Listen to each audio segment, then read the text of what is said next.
What's going on, everybody, and welcome to the 73rd episode of the Hot Takes podcast.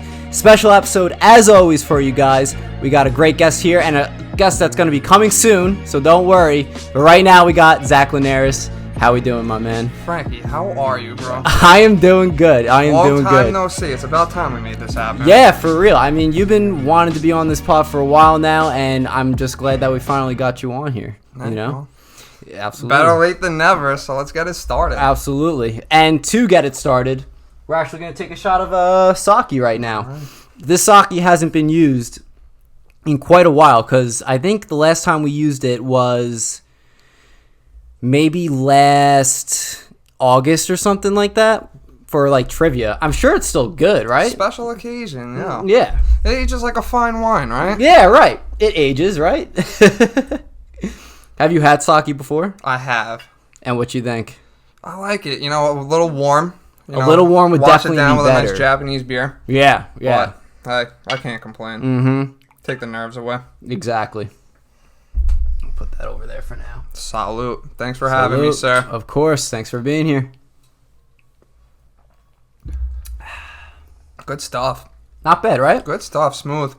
Very smooth. And this is the cheapest shit that you could get, probably. I like it. We could probably take more if we want to later on in the podcast, if you'd like. But, yeah, man, so glad to have you on. There's a couple things that we're going to talk about before we get into our main topic. Our main topic for tonight is the top 5 professional golfers of all time. But really what we're going to do with that, it's just our preference of it, how most of the top 5s go on this podcast anyway. I have an interesting take on my top 5, especially because I don't even watch golf like that or like pay attention to golf that much. So my top 5 list is usually interesting. The thing is, when it comes to the sports episodes and whatnot, I don't usually sit in this seat. I'm usually behind the camera. Okay. And I'll usually have my co-host Luke come, and he hosted the football one, the baseball one, the WWE one. I heard him talking about, some sports in the Star Wars episode. Yes, yeah. So. He always uses those analogies and whatnot when it comes to sports relating to other things. But he usually does those. But he's not a big golf guy, so it's like, all right, time to wing it. Golf is getting so big now, Frankie. I know. So many people are starting to golf, and, I think COVID was the best thing for golf. Because people are looking for a way to get out of the house. They want to catch some sun, and it's a fun activity. People who used to compete in sports back in the day, who still have that competitive edge, but don't feel like hurting themselves, they go on a golf course. Yeah, right. And you want to know what's funny with golf? When I was younger and I'd watch it with my grandfather, he's big with golf. Yeah. I always thought it was like the old man sport sort of deal, right? Oh, it is. It definitely is, but I think it's not funny. I think it's just amazing how, like, people our age now, and I'm not calling us old or anything like that, but, people our age are going out there and loving the game, which is incredible. People our age they love going out and they're playing golf. Yeah. They also love going out drinking. Exactly. Me too. Like, I'll go out there, I'll have a couple drinks. It makes it that much better. You're out, you're in the sun, you're with your boys. You got to have a couple, wash it down on a hot summer day. But, at the end of the day, it's just like you're out there, you're killing 5 hours. What else would you be doing? Sitting at home, playing video games, some shit like that. Right. So that's why I love going out golfing, because, it's make a day out of it. Yeah. Get some dinner after with your boys. So it's a nice weekend thing. 100%. And when it came to COVID, like, were the courses, like, still open, like, during COVID? No. So for the original lockdown, and I remember this too, because I had a round booked at this place down in South Jersey, Twisted Dune. Whoever golfs, whoever's been there, they know Twisted Dune is a fucking hell of a course. Beautiful. One of the top 5 courses for me.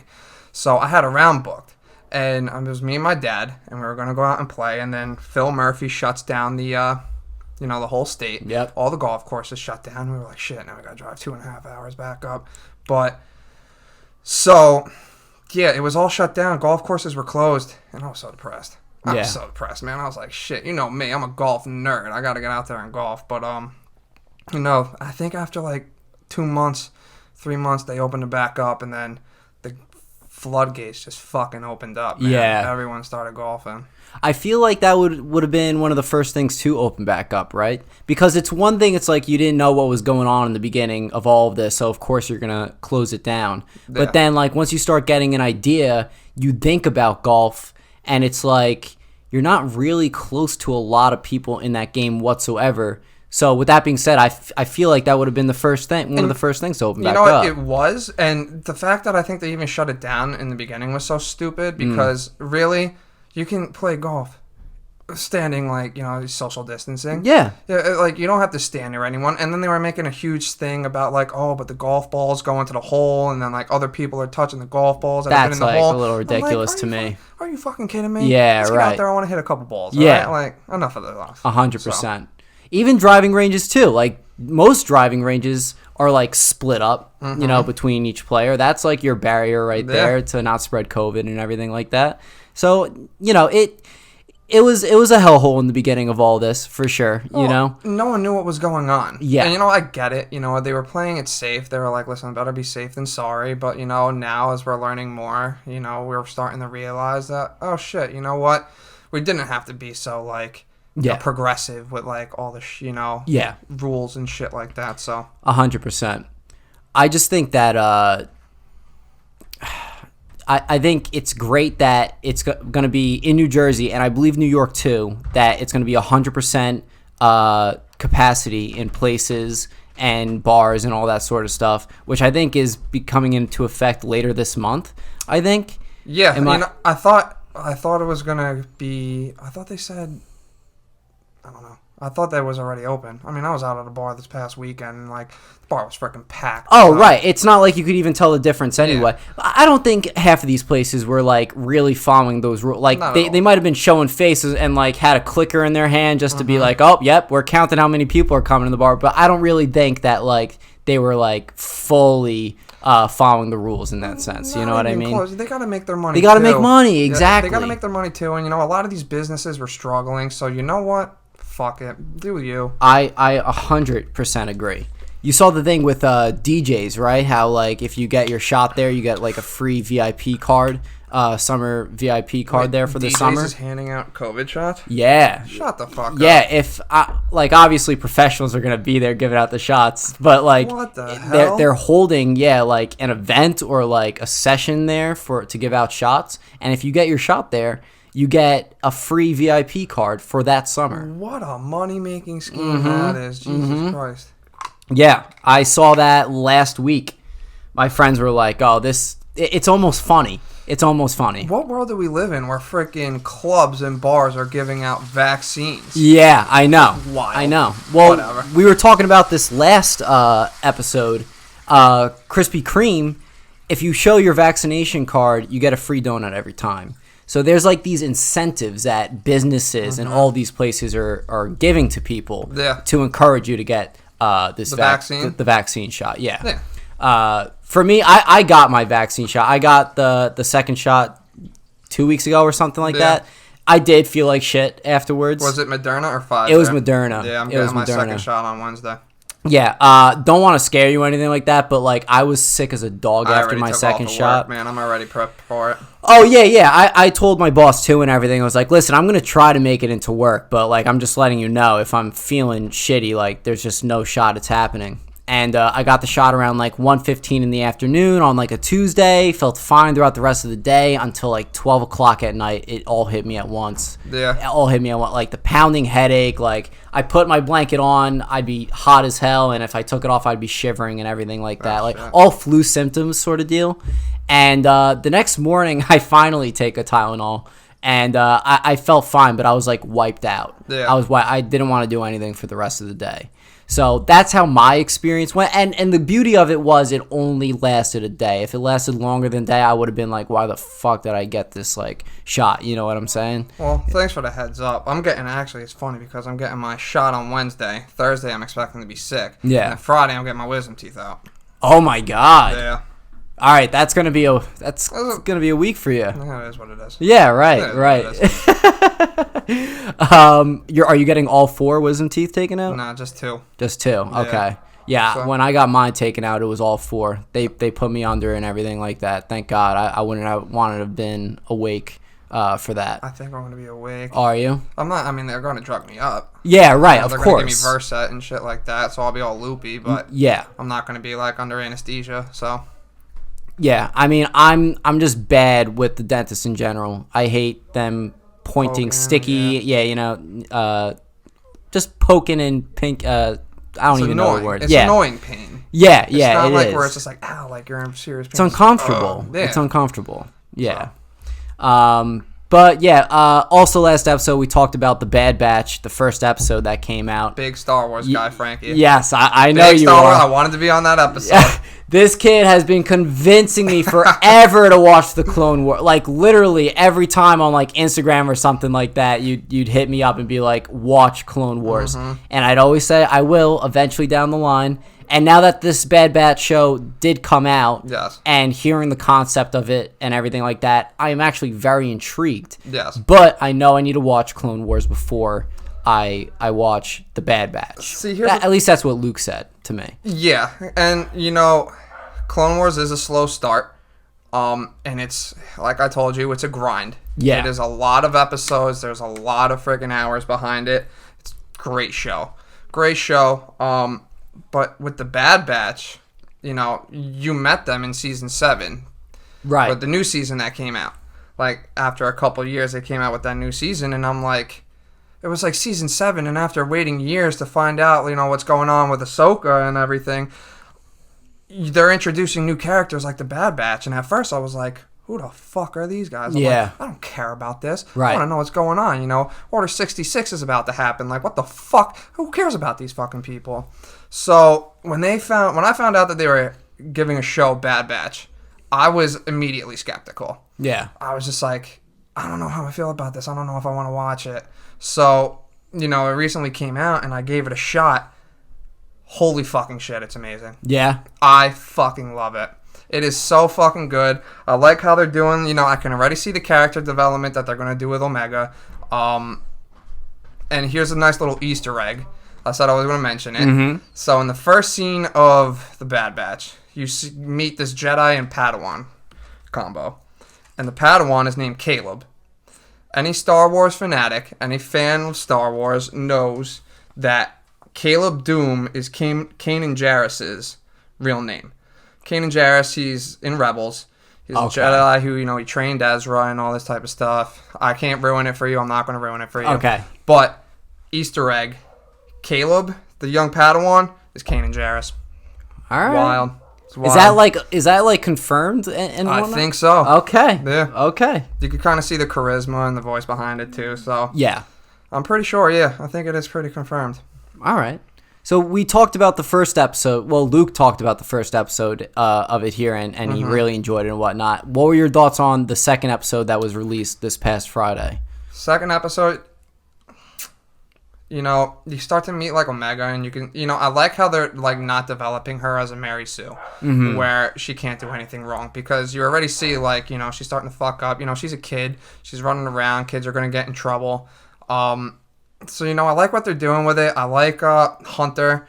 I like, all the characters are pretty freaking good. So, speaking of, I love all the names that they have. The Bad Batch has. There's like Hunter. What's another one of their names? They all like their names deals with like what their special ability is. You have Hunter. You have Echo. Right, Echo. Well, Echo was originally in the 501st with that's Clone Wars. You're gonna have to watch it to understand. Okay.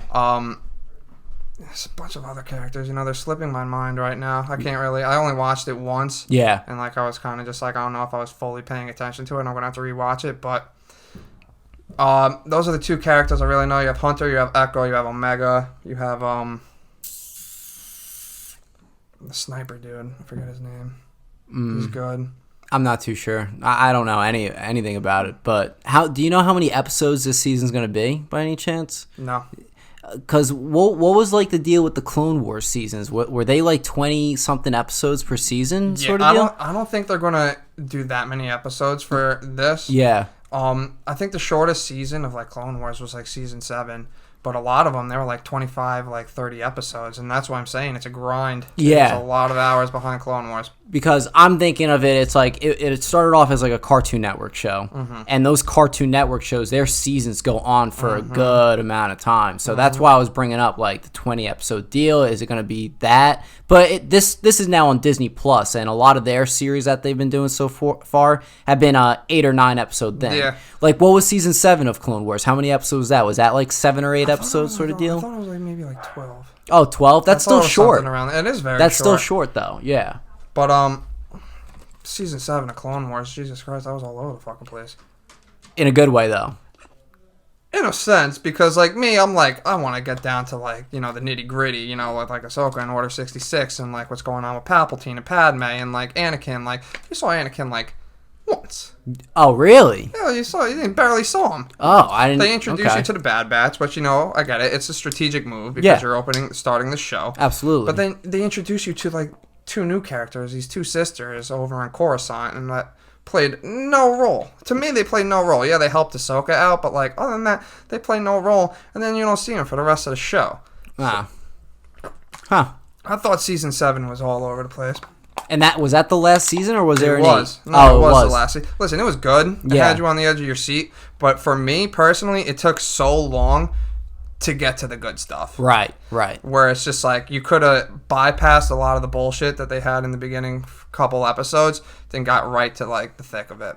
I'll be honest with you. You're like one of the only people that I've heard saying that season 7 was like all over the place and stuff. Like everyone that I've talked to about it said they loved it. Listen, like completely loved it. It was a good season, but me, it's just like there was just so much unimportant bullshit. Yeah. Like, I mean, the Bad Batch, like 2-3 episodes that they had, it was pretty good. Mm-hmm. Like, I think what they rescued Echo.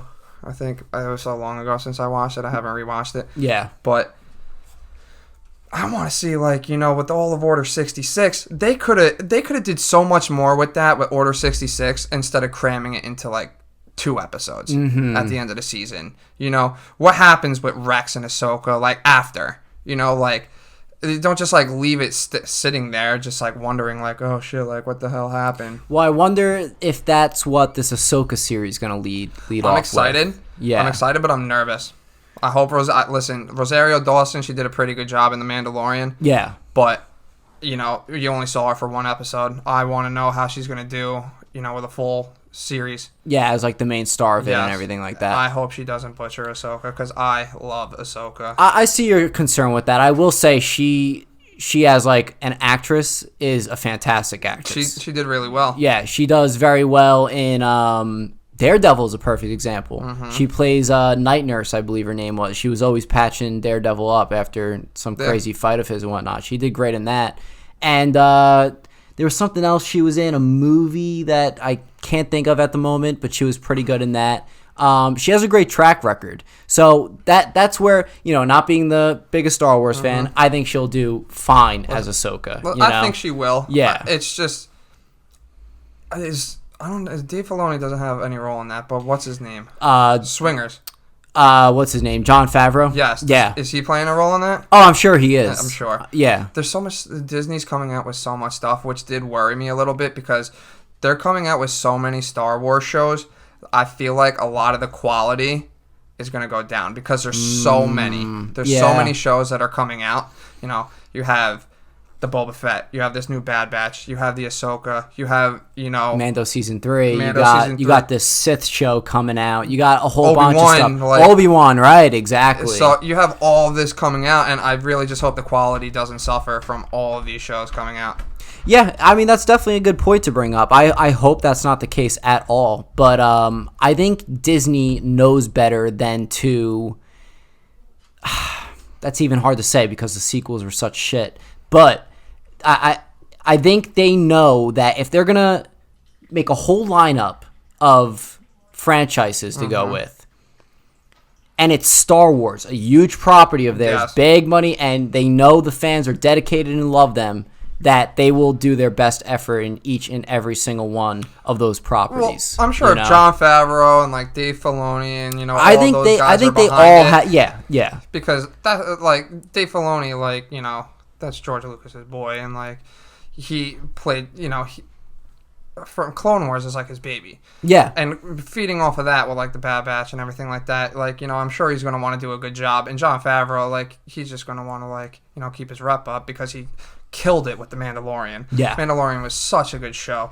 So I'm really, I'm excited, but I'm nervous, to be completely honest. I don't blame you. Jon Favreau is fantastic all around. Any property he touches is just fantastic. I mean, he started the whole Marvel Cinematic Universe with Iron Man. Like, God bless that guy. You know what I'm saying? Like, he started a fantastic thing with Marvel, and he almost not rebooted Star Wars, but it brought Star Wars back to a good place. Well, because, dude, the sequels, I'm sorry, the sequels fucking sucked. Yeah, right. I couldn't stand, because Episode 7 was alright. It was basically A New Hope. Yeah. And I was just like, okay, cool. It's just a bigger Death Star that can destroy solar systems instead of a planet. Right. Scary. And then they lost me with, 8 and 9. But Jon Favreau definitely, like, Mandalorian, like, I know they came out around the same time. The Mandalorian saved Star Wars. Oh, it did. Because I was just like, whatever Disney did, butchering it, I'm like, and that's why I'm so skeptical, because Disney now, like, is in control of everything, and I'm just like, ugh. I told Luke this. I think because that they're away from the Skywalker saga now, I think we're going to see some beautiful things with Star Wars, exploring different stories and everything like that. I think we need to get away from the whole Skywalker saga now. Yeah. Which, by the way, they shouldn't even have continued that with the sequels. They should have totally done a brand new thing. Like, still have those main, like, returning character. Yeah, make a cameo. But, I don't know, just the way they did it, it just didn't work. I don't like what they did with Luke in the sequels. I hated what they did with Luke. Like, how he died and everything like that. How he died. I hated he was that. Just like, he was kind of just like, a grumpy old man. Like, yeah. Fuck. Yeah, right. Like, what? He's living alone, like just a grumpy old dude with a bunch of freaking weird penguin puffin. Yeah.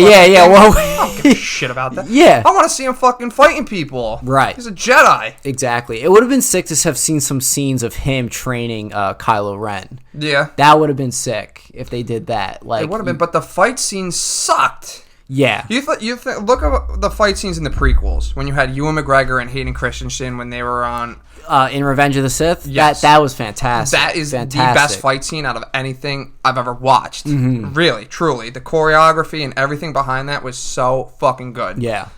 And then you switch it to, whatever the fuck I was watching with Rey and Kylo Ren, like, just holding their fucking hands out like that. Like, you lost me. Right. Like, it was so stupid. Another disappointing thing was in The Last Jedi when they kill Snoke. When Kylo Ren kills Snoke. Like, they hyped this man up for no reason whatsoever. Yeah. You know what I mean? Like, they tried to make him look like this menacing figure in the trailers and whatnot. Yeah. And sure, he seemed menacing in the movie, but he clearly wasn't all that powerful and whatnot. He didn't do anything. Right, exactly. So, Kylo Ren is the only thing I like from the sequels. I do like Kylo Ren. He was good. And actually, Rey, I don't mind that much either. I think it's just, I think they had potential with the characters that just, they didn't meet the criteria for it, Yeah, the development was a little lacking. Yeah, I would say. 100%. 100%. It is what it is. Can't do anything about it now. Yeah, can't. So, can only move forward. Just hope the series are good. Yeah. That's basically it. Right, exactly. There was a trailer that came out today that I did want to bring up. Did you get a chance to watch it? I did watch it. Okay. So the trailer that came out today was Venom, Let There Be Carnage, the sequel to the original Venom movie that came out probably like 2 years ago or something like that, with Tom Hardy, who I absolutely love in almost everything he does. Everything. Did you ever see Dunkirk? No, I haven't. Good. And, it's a shame that I haven't because I'm a huge fan of Christopher Nolan and he directed that movie. I definitely need to get on that. Didn't that have, like, the longest one-shot scene or something like that in the movie or something like that? Maybe. Yeah. But it got a lot of flack because how it was shot, because it was, like, jumping from, like, different, like, points in the movie. Oh, okay. It was, like, jumping. It was just, like, you're here and then you're here. But now you're in the past, but now you're in the future, and then, like, now they collide, and it's like, you gotta watch it, like, twice. right, to fully like be like, oh, okay, that's what's happening. That's with a lot of Christopher Nolan movies. Yeah, for sure. But anyway, go on. No, well, let's stick on the Christopher Nolan topic actually for a second. Tenet. Did you see that movie? No. Bro, that is a trip. You'd have to watch that movie 5 times to actually understand something from that movie. I'm telling you. Okay. I am telling you. Like, what? It's like Inception, but just like, was this movie supposed to make sense? You know, sort of deal. I can't even explain it. So if you want to just be mind fucked, just watch that movie, and it's like you won't understand it. I promise you. I'll pick a day. Yeah, for sure. But yes, the trailer that came out, Venom, Let There Be Carnage. We both watched the trailer today. My first thoughts on it. Looked okay. It just looked okay. It was comical. It was like a comical trailer. I couldn't like take it like so seriously. Yeah, for sure. Like the whole thing with him and Venom making breakfast as that opening scene to it. I'm like, all right, like I guess you got to show how him and Venom are like living together, but like it's Venom, man. Like it's supposed to be dark, gritty. It's supposed to be like fucked up. Exactly. And it was like comical, and then it was just like, and then the whole like in the store with the lady, and it was like, oh, let me eat her, and I'm like, oh yeah. It was like kind of just, it couldn't catch me. Well, the thing was, it's that the first movie did have some sort of comedic tone to it, and it worked for me. I know it worked for a lot of people too, and I think it's because they noticed that it worked for that movie. They're gonna amplify it even more in this next one, which is my worry, because like we said, it's Venom and it should be dark and gritty and everything like that. Obviously no plot details were necessarily spilled for the trailer. It's just a first trailer. That's good. No, that's excellent. That's excellent. It sucks when a trailer ruins a movie. Oh yeah. Completely, where you already know what's going to happen. You could see like everything happening. Yeah. I hate when that happens. And that was a mistake that a lot of movies were doing back in the day. You don't really see that anymore. At least I think. Like I feel like trailers themselves have evolved so much throughout the years as far as like music cues to certain songs that make it look so fantastic and everything like that. Like a perfect example, do you remember the Suicide Squad trailer where it had Bohemian Rhapsody behind it? I think so. Yeah, that was a fantastic. If I watched I'll remember. Oh yeah, definitely. I feel like it was such an iconic trailer just for this day and age and whatnot. But that goes to show you that because that trailer was good and Suicide Squad was lacking. Yes. And it was just like, but that's the game. That's like, Hollywood, where it's just like, okay, we're going to make this trailer really fucking good. Yeah, we're going to sell to you as hard as we can. Exactly, to draw that attention in. Yeah. And this Venom trailer didn't do that for me, like at all. I am psyched about Carnage, and I also love Woody Harrelson. Yeah, I think he is fantastic. I loved seeing that. Woody Harrelson he's a goat. He's a goat of Hollywood. Oh my god, yeah. I recently watched Zombieland the other night on Netflix with him in it. It's been so long since I've seen that. Yeah, him, Jesse Eisenberg, Emma Stone, and I forgot the other girl's name. And I just forgot how much I loved that movie, especially Woody Harrelson. Do you remember the part where like he's always looking for Twinkies in the zombie apocalyptic world and whatnot? I thought it was so good. But Woody Harrelson is great. I think he will do a good job in this movie because he does play a good villain in a lot of the movies that he is playing a villain in. He's so versatile as an actor. He can do anything. Yeah, absolutely. Put him in any role and he'll kill it. Yeah, 100%. And he was in No Country for Old Men, right? I think so. Yeah. I think so. Movie too. The fact that he's playing Carnage, I think, was a great casting call. I really like that idea. But it's not that we didn't get enough. I'm truly surprised we even saw like a full look of Carnage in this trailer, to be honest with you. I don't think it was like that good. It was like a good look, but I thought there was a lot of shadow. You're talking about like the design, the design of him. Yeah, definitely a little bit of shadow towards him and whatnot. I think we got a good view of him for a first trailer and whatnot, and I do think he looks good. It's just in the back of my mind, it was like the first movie was only like subpar. That like, I don't know, like there is a chance that the sequel could be a lot better than the first movie. Yeah. And then there's chances it could be like 10 times worse than what the first movie even was. We've seen it both ways it's happened. Yeah. Both ways it's happened because think of the Batman trilogy. Yeah. Listen, Batman Begins was a good movie. It was. It was a good movie. I have nothing bad to say about it. I like Scarecrow and whatever. I forget his name. He was Ra's al Ghul. Yes. No, not Ra's al Ghul, who played Scarecrow. Oh, yeah, I forgot his name, too. I'm not too sure. But then you go to The Dark Knight, and that fucking movie. Yeah. That was top 5 movies of all time. 100%. So good. And then you have The Dark Knight Rises. It was alright. It was alright. It gets a lot of flack. It wasn't that bad. It wasn't that bad. Some people do give that movie shit, but it was a good movie. Yeah. I don't think there was anything bad to say about it necessarily. It just didn't make the expectations because The Dark Knight was so fucking fantastic. Well, it was tough going into The Dark Knight Rises because, you have the passing of Heath Ledger, and it's just like his iconic role as a Joker, and it's like, I guess, like, people are kind of saying, like, oh, like, what if the Joker was in it, and it's just like, you always have that what if. Which was always my thought in my mind, too. Yes. I thought when I first saw the movie, I always thought that they were going to mention him somehow, like what happened to him. But out of respect for Heath Ledger, they didn't do that at all, which is good. Yeah. Even though I wanted that so much, I'm glad that they didn't do that. Hoodja is here right now. I'm going to tell him to come to the front door. Alrighty. Come to the front door. But yeah, to close it off with the Venom trailer, I really do hope it's good. I have the best intentions for it. Yeah. But I have a feeling it's not going to be better than the first movie, which I did enjoy. Even though I thought it was just okay, yeah. I did enjoy it. I don't think it's going to be better than the first movie because I feel like they're going to fuck up Carnage somehow. And Carnage and Venom are my all-time favorite, besides Dr. Octopus, all-time favorite Spider-Man villains. Oh, really? Oh, yeah. Oh, shit. Carnage is an insane motherfucker, and the fact that they're bringing him into a movie is hype. That is hype. Do you think you're going to see any glimpse of Spider-Man in this next movie, or no? No. And you know what?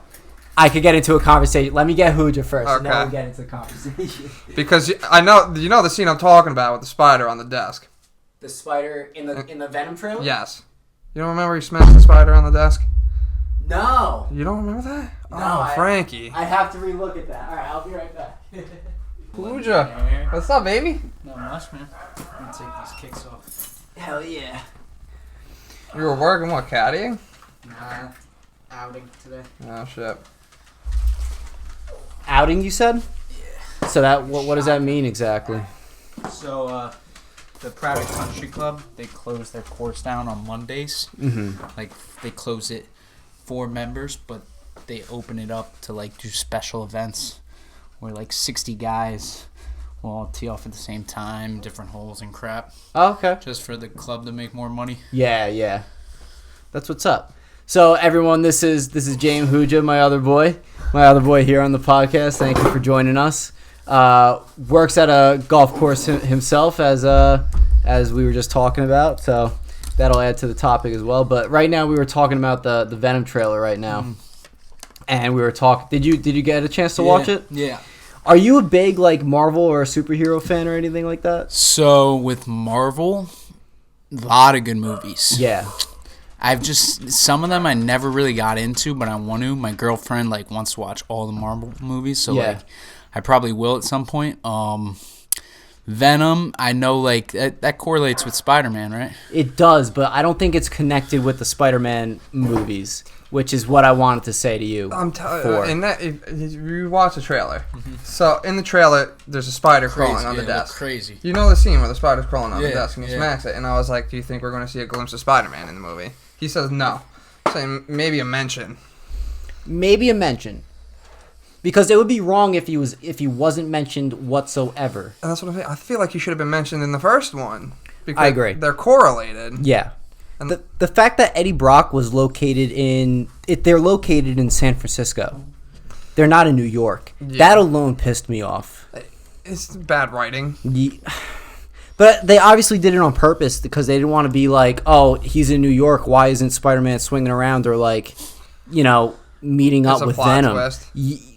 Yeah. Not a plot twist, but it's like it's a plot line that they're not trying to cross yet, maybe, or something like that, right? But I was just saying how I wasn't impressed with the trailer or anything like that. Yeah, I didn't think it looked great. Souped. You're souped, yeah. Dude, and like I only know a lot of good movies and TV shows from you. Like, you know it all. And after watching that trailer, like I'm immediately watching the cast: Tom Hardy, Woody Harrelson. I know. We were talking about that too. It is a good cast. It is, yeah. And that'll definitely improve the movie for sure. Like, I don't think the cast is going to be the problem. The acting's not going to be the problem. Absolutely not. It's going to be the story, if anything. You know, I really hate that I'm downing this movie right directing? now. Andy Serkis. Do you know who that is? His name sounds familiar. Yeah, he's a big motion capture guy. He played Schmeagol in Lord of the Rings. I know exactly what you're talking about now. He is the man. He is the man. But he only just started directing movies. He only just started. He's been around the best for so long because this is true. The Planet of the Apes trilogy was, he killed it. We're a big Planet of the Apes pod. We love that movie. Dude, those movies. The whole fucking trilogy was so, and another Woody Harrelson movie. So yes, they worked together. Yes, that's right. They were so fucking good.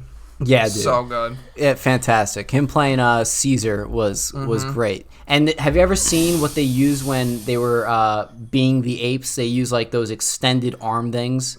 So like when they're walking, you know what I'm saying? And like the ball suits. Yes. Yeah. It's really cool how they get it all done and everything like that. He's gonna do a good job because he's worked around the best. He's been around Peter Jackson with the whole like Lord of the Rings. You're right. You're right. It's just a lot. There's just a couple of red flags for me about this that I'm just so I'm like shaky on it. Let's be optimistic here, but Frank. It sounds like it's just a storyline. What happened? It sounds like it's just a storyline for you. It doesn't sound like it's going to be the graphics, the acting. No. I don't think it's going to be any of that. I think it's just going to be storyline. I really think that's what it's going to be. I think he's going to kill the motion capture because he's been doing it his whole life.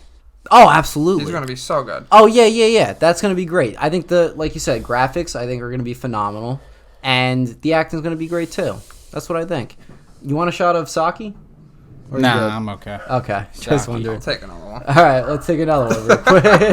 What's that? Korean wine? Japanese. It's Japanese. I think it's like a rice whiskey. It's a rice wine. It's a rice wine. Yeah. It's made from rice. Rice wine. All right, here, wait a sec. Do you care if I take the shot and then you take it out of the same Nah, room? I'm fully vaccinated. All right, cool. Yeah, me too. Cheers to that. Cheers. Here you go. Thank you. No problem. Yeah, I'm hyped when you asked me to be on this. I was like, wow. Hell yeah, man. Dude, I try to watch as many as I can. You know, there's some where, like, I can just watch and I know everything about. Some I'm like, man, I got to get into that a little bit. I feel you. Yeah. I told Zach before, like, my goal for the rest, like, this summer into the rest of this year is to have as many of my brothers on the podcast as I possibly... Ones that I haven't had on here before. What do you think? You've had a good amount so far. No, the sake. Oh. It's all right. It's good. Yeah, it's not bad. Yeah. It's. Have you had? You could take a lot of shots. Maybe like once. Yeah. From Danny, younger brother. He drinks that stuff all the time. Oh, I thought you meant Liao for a second. Nah. Gotcha. But yeah, this is some cheap shit, but it's pretty smooth, like we were saying before.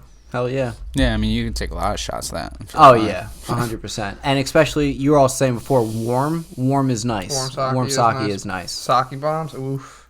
Sake bombs. What is that exactly? It's, Irish car crazy. bomb. Oh, yeah. So you pour the sake and you have a Japanese beer. And how they do it is you have it in a glass. And you have your chopsticks. And what you do, you're supposed to bang on the table. So the chopsticks will move. The shot glass goes through the chopsticks and you chug it. Oh, okay. All right. But all right, we were talking about Star Wars beforehand too, with the Bad Batch and stuff like that. I don't know if you're a Star Wars guy at all. A little bit, yeah. A little bit. Did you watch any of the new show that came out, the Bad Batch? No, not the shows. How about Clone Wars? No. Is that the animated one? Yeah, it is the animated one. My buddy watches that all the time, and it looked pretty cool. Yeah, just watching the episode. Yeah, big Star Wars. It almost looked like he was saying something about how like it's meant for kids, but like it like they kill each other in it and stuff. Yeah. Clone Wars. I guess, it is meant for kids, but then, like, as the seasons get on, it just gets so fucking dark, dude. It really does. And it's just, like, it's kind of hard to believe. It's just, like, not even, like, a PG-13 type thing going on here. Right. Like, it's, like, it's just murder. Yeah, they're using the guns and stuff. I'm like, holy shit. Yeah. I love when shows get like that. They just get more serious with their project and whatnot, and they just go deeper with it. Well, because you have the age group of the kids, and then it's just like as the kids are getting older, they're starting to like notice like more dark things. So I guess they're kind of fitting the age group in a sense. Yeah, right. Absolutely. So. And especially with season 7, was that a dark season? Yeah. The first couple episodes. Actually, yeah, yeah, it kind of was. The last episode was like fucked. Yeah. Last episode was fucked because I'm not going to spoil anything. Yeah, don't spoil it for me. So I'm not going to say anything, but yeah, the last But it just episode, was. It's just like fuck. It's like Jesus Christ.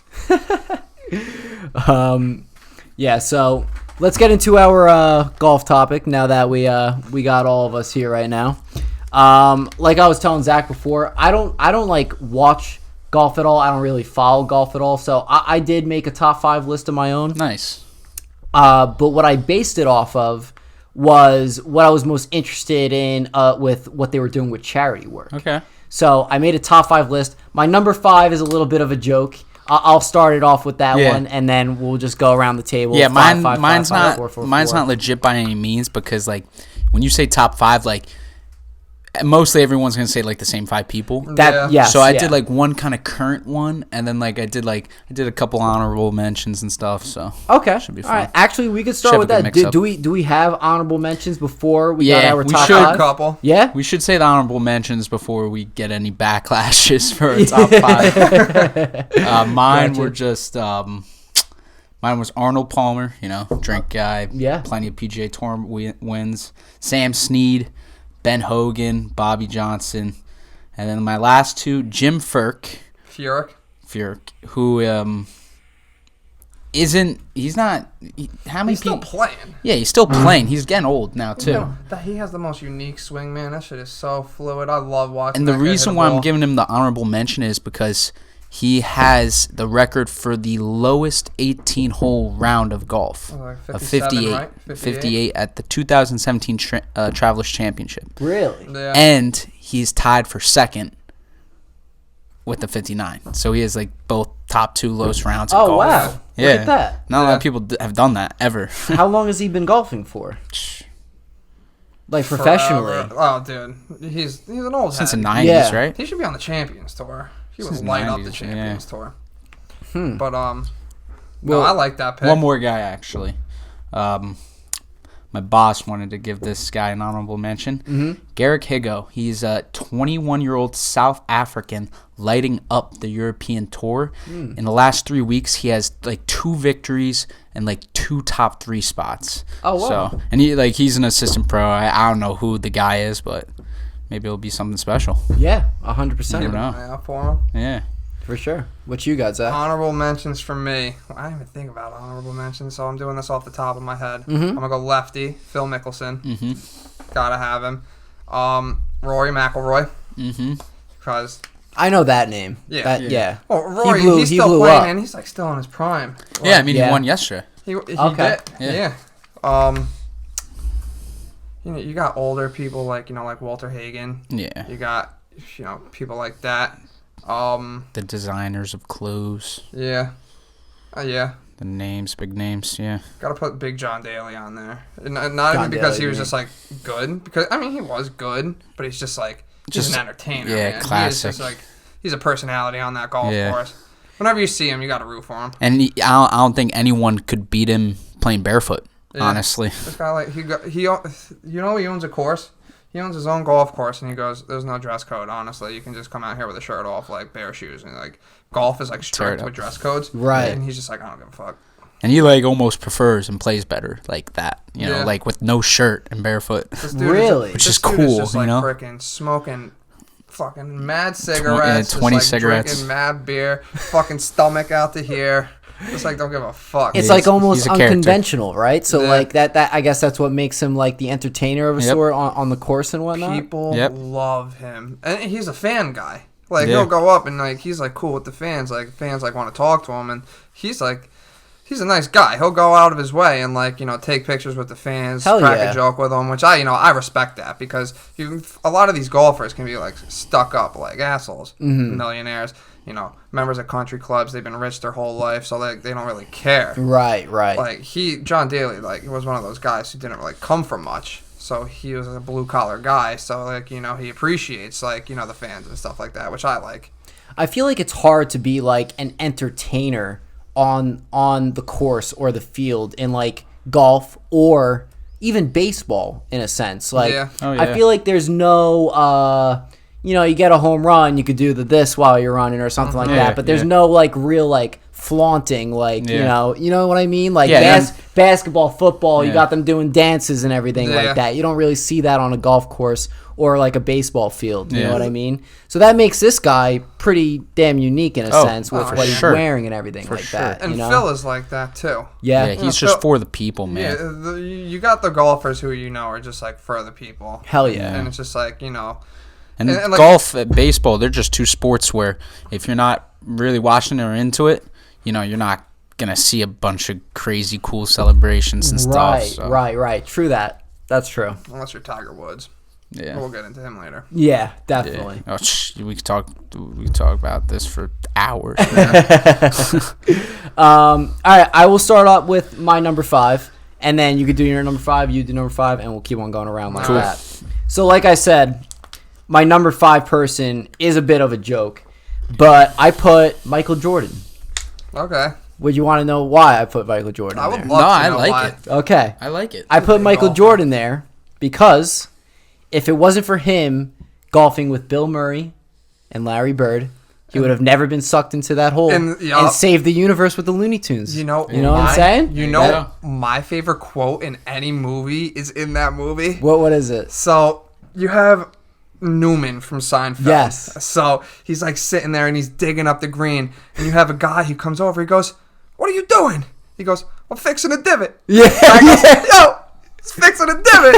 I love that line. I cry every time I watch it. Love it. No, his game's pretty good. Is it really? For not being a professional golfer, but like for starring in basketball, he's a pretty good player. I'm pretty sure he's won some big like matches for a lot of money against like legit people too. Well, I'm pretty sure. Well, he is a gambler, yeah. After watching what do you call it? The Last Dance, I found that out. He was really good friends with Tiger at a point. Wouldn't doubt if they've played a bunch of I wouldn't doubt it either. Yeah. I think they still do. You never know. Yeah, you never know. Well, actually, I don't know. I mean, I'm sure we'll get into this a little bit later when his name gets brought up. But how's Tiger doing as far as his accident and whatnot? I know he got into a bad accident. He got a surgery, and there was pictures of him like on the course. I think he brought his dog, but he's on crutches. He's in like a cast and a boot. And he was watching his son play.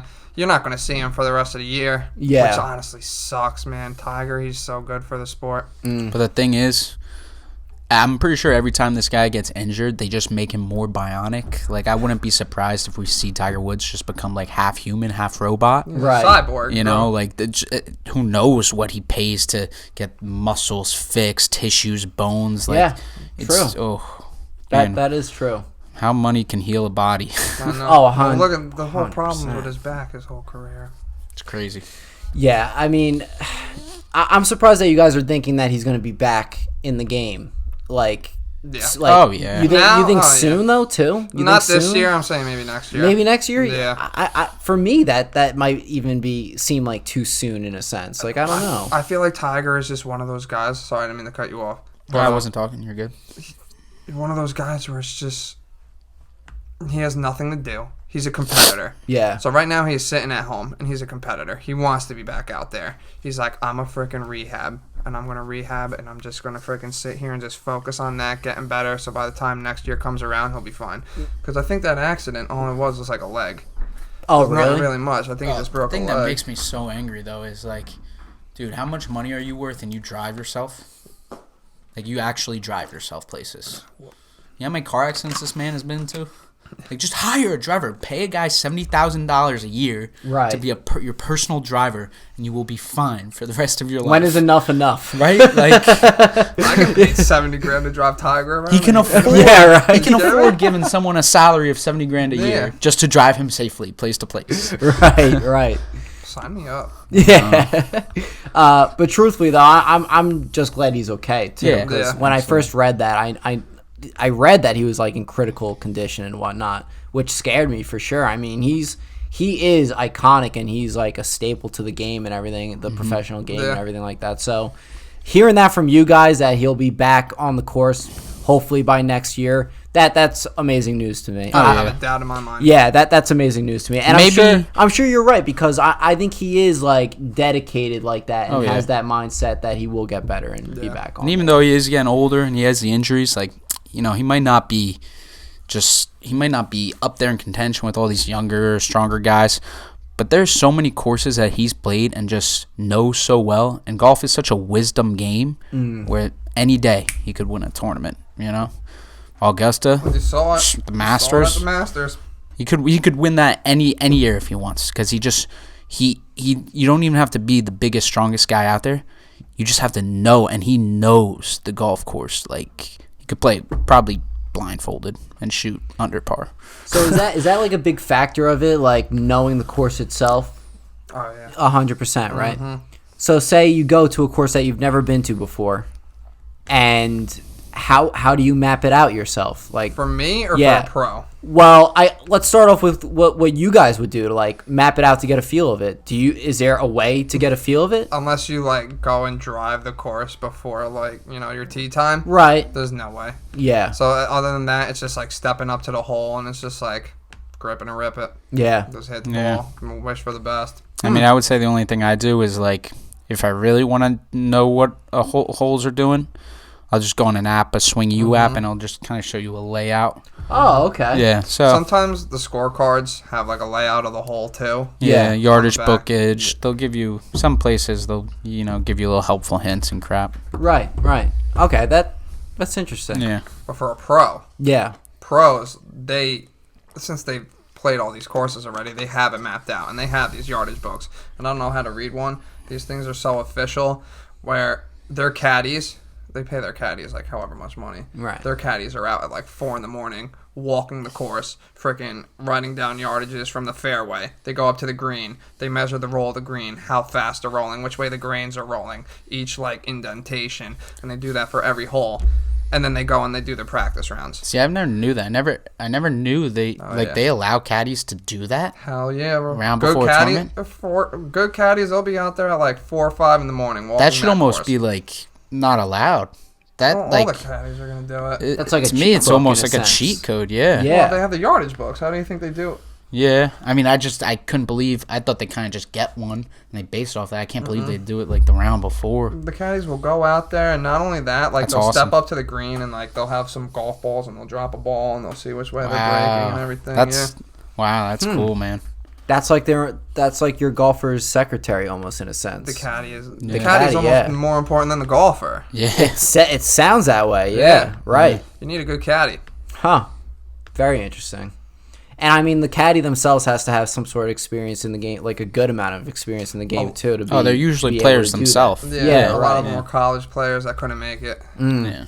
I mean, they still landed themselves a pretty damn good gig anyway, I'm sure. Do it for the rest of their lives. Especially you got this guy Bones, who was Phil Mickelson's caddy for his like whole career. Made a name for himself. He's like synonymous around the whole golf world. Yep. Because he's Bones. He's Phil's caddy. And he's also like one of those like, personalities in the golf game. Now, instead of like caddying, he walks around and he's the color commentator. So how it is, like, you watch a golf tournament and you'll have the guys up in the booth, but then you also have the guys walking along with like featured groups. Yeah. And Bones is one of those guys walking around featured groups, and he's the guy's like, all right, now he has like around 170 yards. He's got the wind 5 degrees in the face, slope like this. He's like that guy. Oh, when he hits it, it's hot. Like, he's one of those guys. Huh. Interesting. Okay. But all right, that was my number 5. We can move on to you, Zach. Yeah. My number 5. So how I kind of like conducted my list is like who's the best, but who also like was pretty influential in the game, like and like making the game what it is. So my number 5 is Arnold Palmer. Okay. Arnold Palmer. Everyone knows who he is. Of course. Everyone knows Arnold Palmer. You've had the drinks before. He big in like the 60s, and he kind of like paved the way, started the foundations of like the modern golf game, and making it what it is like today. So Arnold Palmer, he plays like such a big role. He was also another one of those personalities like where everyone just like loved, and just like an all-around good guy. Yeah. Plus, he makes a good drink. Absolutely. I'm pretty sure he also, correct me if I'm wrong, but I'm pretty sure he's up there with like most hole-in-ones Really? in a career. Like the know. most I think a couple just random people have is like 7, 8, which is, you know, like they say if you get one in your life, like it's awesome. Yeah. I'm pretty Waiting sure on he's got mine. like 3 to 5. That's amazing. Yeah. That's incredible. Actually, Yeah. I can't even imagine doing that on a legit course I know. and whatnot. You know, that's wild to me. That is Gotten wild. close. So have I. Yeah. Gotten close. They could be lucky though. They could be either be So- like 99% skill and 1% luck, or it could just be 100% luck. I feel like it's mainly all luck. Like, you could be a professional. In my opinion, I feel like you could be one of the best professionals out there, and it could still be like 95% luck Yeah. sort of deal. Oh my Yeah. god! I feel You know? even as a pro, it Yeah. is all luck. Yeah. I saw a scorecard. It finds the actually. hole. That's what it is. It just finds the hole. This The one- shot could be good. The technique, everything right before you hit the ball could be perfect. But once it hits the green and it finds the hole, that's a little bit of luck. Yeah, for sure. No matter golf is a what. game of millimeters. Oh, yeah. It's like you got to be Yeah, so football's precise. inches. Golf is millimeters. Mm. It like even nanometer, like ridiculous. Yeah. One blade of grass is facing the wrong way. And Yeah. it's gonna screw Yeah. up your Right. fucking shot. Yeah. Right. The So- earth could be, rotating a little extra Yeah. quickly and you're screwed. Fucking Venus could be in retrograde, and your fucking ball's gonna go slicing into the woods. Yeah. Wow. So it's all about the specifics, it seems like. Yeah. Yeah. For sure. All right, Hoodja. So it's funny. My number 5 and 4, but I'll say my number 5. Zach mentioned them as his first 2 honorable mentions. Mm-hmm. So my 5th of all time, I picked Phil Mickelson. Okay. The man's just honestly through his whole tour career, it took him so while to get such a long time to get that first win, and I'm pretty sure he has 44 PGA Tour career wins, which is, that's up there. That's for a great amount. And his whole career, guess who he was battling against? Tiger Woods. You're going to come in the second at Tiger. But to me, I've never seen a better he's also the best lefty golfer, in my opinion. Mm-hmm.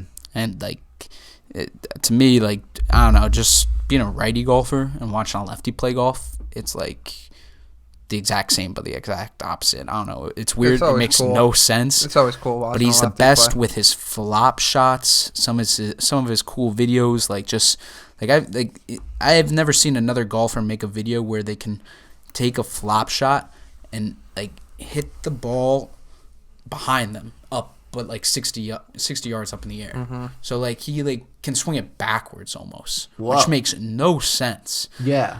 But to me, putting and chipping, that's most of the game. It's the whole game. And he's just nasty at it. He- Reason right there. That's that why he's my short game. 5th, So it's all about the short game. Okay. Oh, yeah. So putting and chipping, that's basically when you're right by the hole and whatnot. You got your two. very close. Yes, when You you're very think close. it's very, you think, okay, I'm close. It's You think it gonna would be easy, right? No, right. no. It is the most important part. If you want to shoot well, if you want to be a good golfer, you better be good at putting and chipping. Yeah. Because anyone can drive the ball friggin' a country mile. Anyone Right, iron. right. That's why I love the driving range. I think I'm Yeah. I'm ready to go into the course. Look how far I'm hitting this. And ball, you have know those what I'm driving saying? range warriors that Yeah. are just oh, dude, I crossed the ball at the range. Can't Yeah, wait to get but on the they'll course. five And putt. then it's once you get to the course, it's all right. 5-putt. and they don't It's know, humbling. It's humbling. Yeah, right. I went golfing, legit on a course. Tried to play the game of golf once in South Carolina with my uncle. Cool. Back in the day. Yeah, nice cheap. Yeah, and Not easy down there. Southern grass. well, dude, Bermuda, right? Yeah. dude, I just don't think it humbled me. That was a good way of putting it, because literally, you wouldn't think a game like that, or maybe you do, but for me, I didn't think that game would be so hard than it is. It is one thing to blast the ball, but then it's a whole nother thing when it comes to the direction you want that ball to go Oh, yeah. and everything like that. Because like we said, anyone could blast the ball, but it is about the directioning of it too and whatnot, which I was I was getting so frustrated on that course Yeah, right. 95% mental. Yeah, 100%. And I learned that like quick on when I was playing that game. It's all about that patience and everything like that.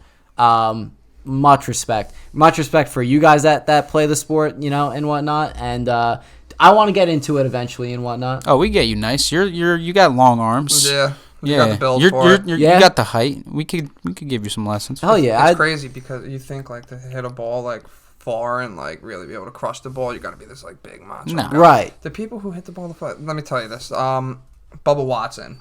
Bubba Watt, he's another lefty. Another great lefty. But this guy, he's a twig, Frankie. This guy, like, his freaking biceps are like maybe the size of my forearm. Yeah. And you think, there's no way this guy can hit the ball.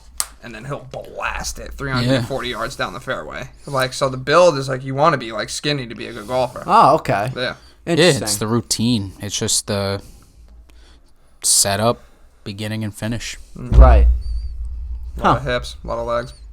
And they always say, like if you're really struggling to hit a golf shot, everyone says just swing slower. True. And then, boom, you just hit this. You go really slow and you hit this shot, and you're like, and then you look up and you're like, man, that went far and that seemed easy as heck. And it was just a slow swing. Tempo. It's one of my biggest problems recently. Tempo. Do you guys find yourself in like a what's the word for it? Like just feeling sluggish on the course and whatnot. Like a slump? Yeah, a slump, yeah. Sometimes golf is like such a crazy game because of ebbs and flows. So one day you'll go out and you'll shoot a good round. And the next day you'll go out and you'll play like shit. Yeah. And you can't let that get into your head. Right. Because golf is just like that. It's just like, all right, one day I'm going to go out, I'm going to play well. The next day, it's a totally different day. It could be a totally different course, conditions, but also your mindset. Yeah. And you just got to be aware and not let that like control you. And you got to stick to the routine. Yeah, stick to the routine. Slow the game down, like you said. I like how you said that. It's just like because a lot of people, when they could feel themselves mid-round, start to play like shit. Mm-hmm. And then, that's when really bad shit, you start shanking the ball. And they get too excited, everything. They tense up and they're like gripping the club.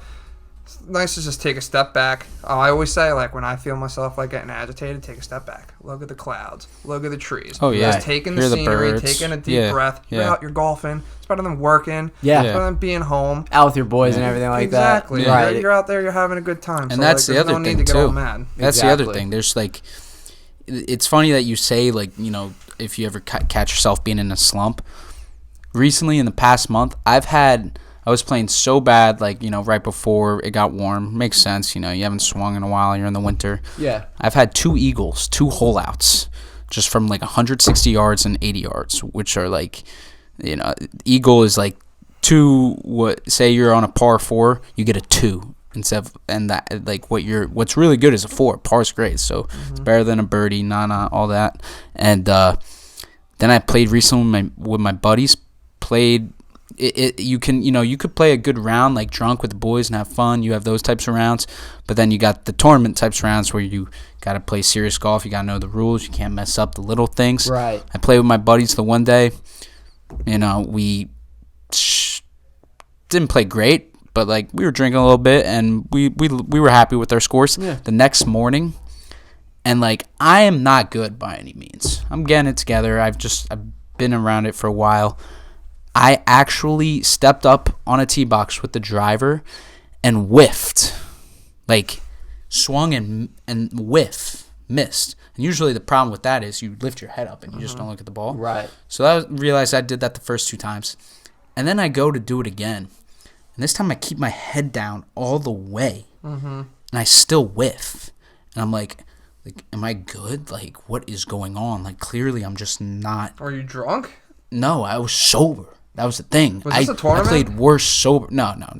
I played worse sober, which was just mind-blowing to me, But it was like the morning. We played the first day in the afternoon, the second day in the morning, maybe a little hungover, getting sober. Yeah. And then I whiffed, and then I did it again, and then, like, I hit the dirt, like, 5 yards behind, and my boy was like, dude, are you good? Like, usually I'm good enough to make contact with it every single time. Yeah. And then I I couldn't let that bother me. So I said, like, it's not for me today. Yeah. It'll come back. Played recently again, and it's been perfect. Good. So it's a game that will just blow your mind because you'll never know what's gonna happen. Right. Maybe it was because you weren't drunk, man, and like you weren't like loosened up and whatnot. Maybe I on the 5th or 6th hole, I was like, "Someone give me a beer." Yeah, right. Got a beer for the one hole, and that was like my good hole. Yeah. my one friend, like, oh, it relaxes you up for sure. It loosens you up. It takes your mind off of it. Like my one friend, me, I can play sober. I can play like whatever, but my one friend, he like shows up to the course blacked out. Yeah, it's just like, and I'm just like painting for disaster. Like, I'm like, what the fuck? Because he's drinking on the course, and it's just like, God, I love the fucking kid because like he's like the fun fucking kid, always a good time. But like Jesus Christ, there's something called golf etiquette where you're on a golf course and you have to be respectful of all the other people and the course, of course. And this kid's fucking like, I'm like setting up, I'm playing the round of my life, dude. I'm like going in like to like the 18th hole, like, you know, with like a 35 on like my card right now. Yeah. And he'll just be like fucking screaming, doing cartwheels on the fucking tee box, and I'm just like, dude. Right. No. Because he's blacked out. Yeah. Like, calm the fuck down. Yeah, you gotta the first relax. 3 holes, it's funny, it's cool, but like once you get to the last 2, it's like, dude, it's like really not even funny anymore. 4 hours of this shit. Like, calm down. Right. Have you guys ever seen on TikTok, the guy's name is Two-Turnt Tony?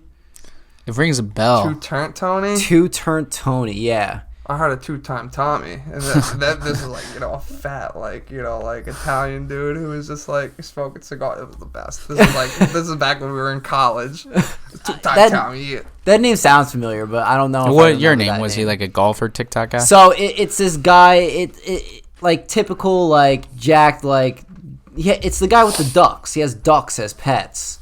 And he goes onto the course and he has these hot yeah. I saw like, one video. They're on the golf course and they got the golf cart. He's like on his back, hanging on to the back of the golf course. Riding it. Yeah, riding it. He's got the girls like he's got the girls bottles. Yeah, and he's got the bottles duck in the one hand. Yeah. I've never seen this. I got to show you afterwards. I think he has an Instagram too. Yeah, he definitely does. He blew up over quarantine. But the thing is, I don't think he's a golfer at all. I think he just makes videos on the golf course. No, yeah, right. But that's what it reminded me of. What you were talking about with your boy, just the obscenity of it. You know what I mean? Yeah. Like, another thing, can we talk about this while I'm on like a platform right now? Yeah. If you're the type of person that drives a golf cart into someone, you're a fucking dick. I'm sorry. Like, there'll be people setting up and someone will drive the golf cart full speed into them. I mean, that's just like... That's some shit you'd see on like Barstool Sports. Yeah, that was like a trend like that. Yeah, right. Like, why are we condoning like paralyzing people? That's crazy. That's just not... It's not cool at all. It's just messed up. Yeah, that is just messed up. Like, what the hell? For sure. Yeah, what the fuck, man? Call me a Karen. I don't give a fuck, but like that's dumb, man. I mean, it is funny to see it on video, but like, are you really gonna do your boy like that? Yeah, right. And take him out of the game forever? What the hell? Exactly. Yeah. Kid's running the bench with a torn ACL now. All right, what are we getting to? Number 4 now? Yeah, number 4, which was the same person that you said. It was Phil Mickelson. Yeah. Nice. So like I said, the whole charity route, I was going with this one. So I put since 2014, Phil and Amy Mickelson Foundation has been helping youth and family initiatives and stuff like that. The foundation's launched Start Smart. It's called. It's San Diego based. And it's geared towards improving classroom experience for early age children, which I like him even more. Yeah, 100%. I respect that so much because, you know, I work in a school now and everything like that, and I've realized the importance. It's like there's the old saying is like started at an early age, right? So like just being introduced to things like being in school and whatnot. It's always good to be in that good environment. It's always good to learn those expectations right away of how you should act, how other people should act towards each other and everything of that nature in the classroom. And more importantly, just education in general, making sure you get a good education. So that opened my eye to this guy, Phil Mickelson. Otherwise, I didn't really know him that much until you started talking about him. So I respect him even more because of his game, too, and everything like that. But that's my number 4 right there. I love what he's. I love you would what he's like him doing. even more. You just Yeah. watch. If You you watch go on it- YouTube funny clips of Phil Mickelson. You'll love him. Yeah, Because he I'll do interacts that. with the camera too. It's Oh, just yeah. like he'll interact with the fans, and Phil is notorious for hitting fans. By the way, Oh yeah, Oh really? he's kind of Yeah. erratic off the tee, but yeah, with his driver. But I heard stories like whenever you hit someone with a golf ball, like they'll usually come up, sign a glove, and like give the guy like a signed glove. Yeah. I think Phil has been known to like stuff like $100 bill in the glove. Yeah. Oh So really? it's just like he goes up, he signs the glove, that gives the guy the Yeah, glove, yeah. and the guy's like, "Oh shit, it's $100 bill." Yeah, in yeah, here. Wow. Yeah. That's feels I don't know. cool. Don't quote me on that.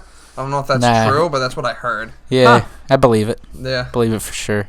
That's awesome. He's always smiling too. You know, He's always having even when he's fun. playing bad, he's always having fun. Yeah. Yeah. That's great. That's awesome. He's funny.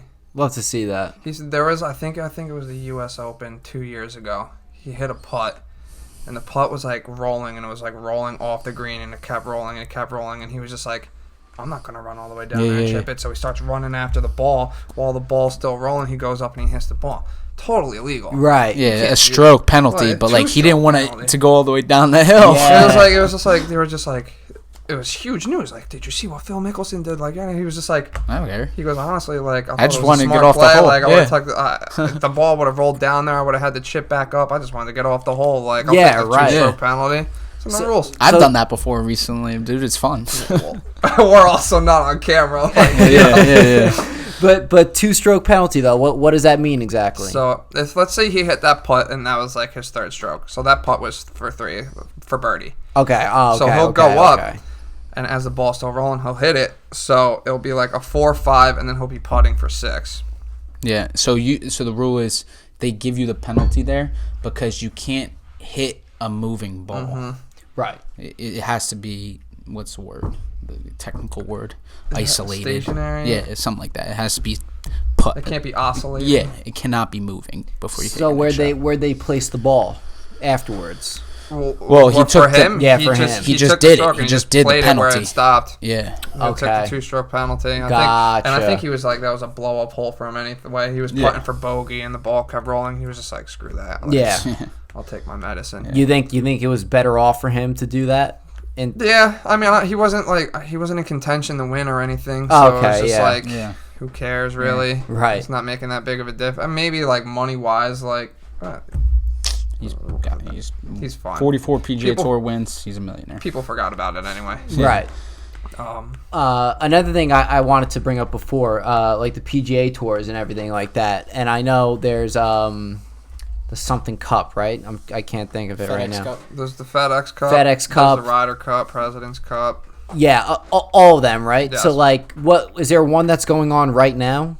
What tournament? They Well, just did- yesterday was the Wells Fargo Championship. Yeah. Okay. And I think the next major, there's 4 majors Mm-hmm. in golf.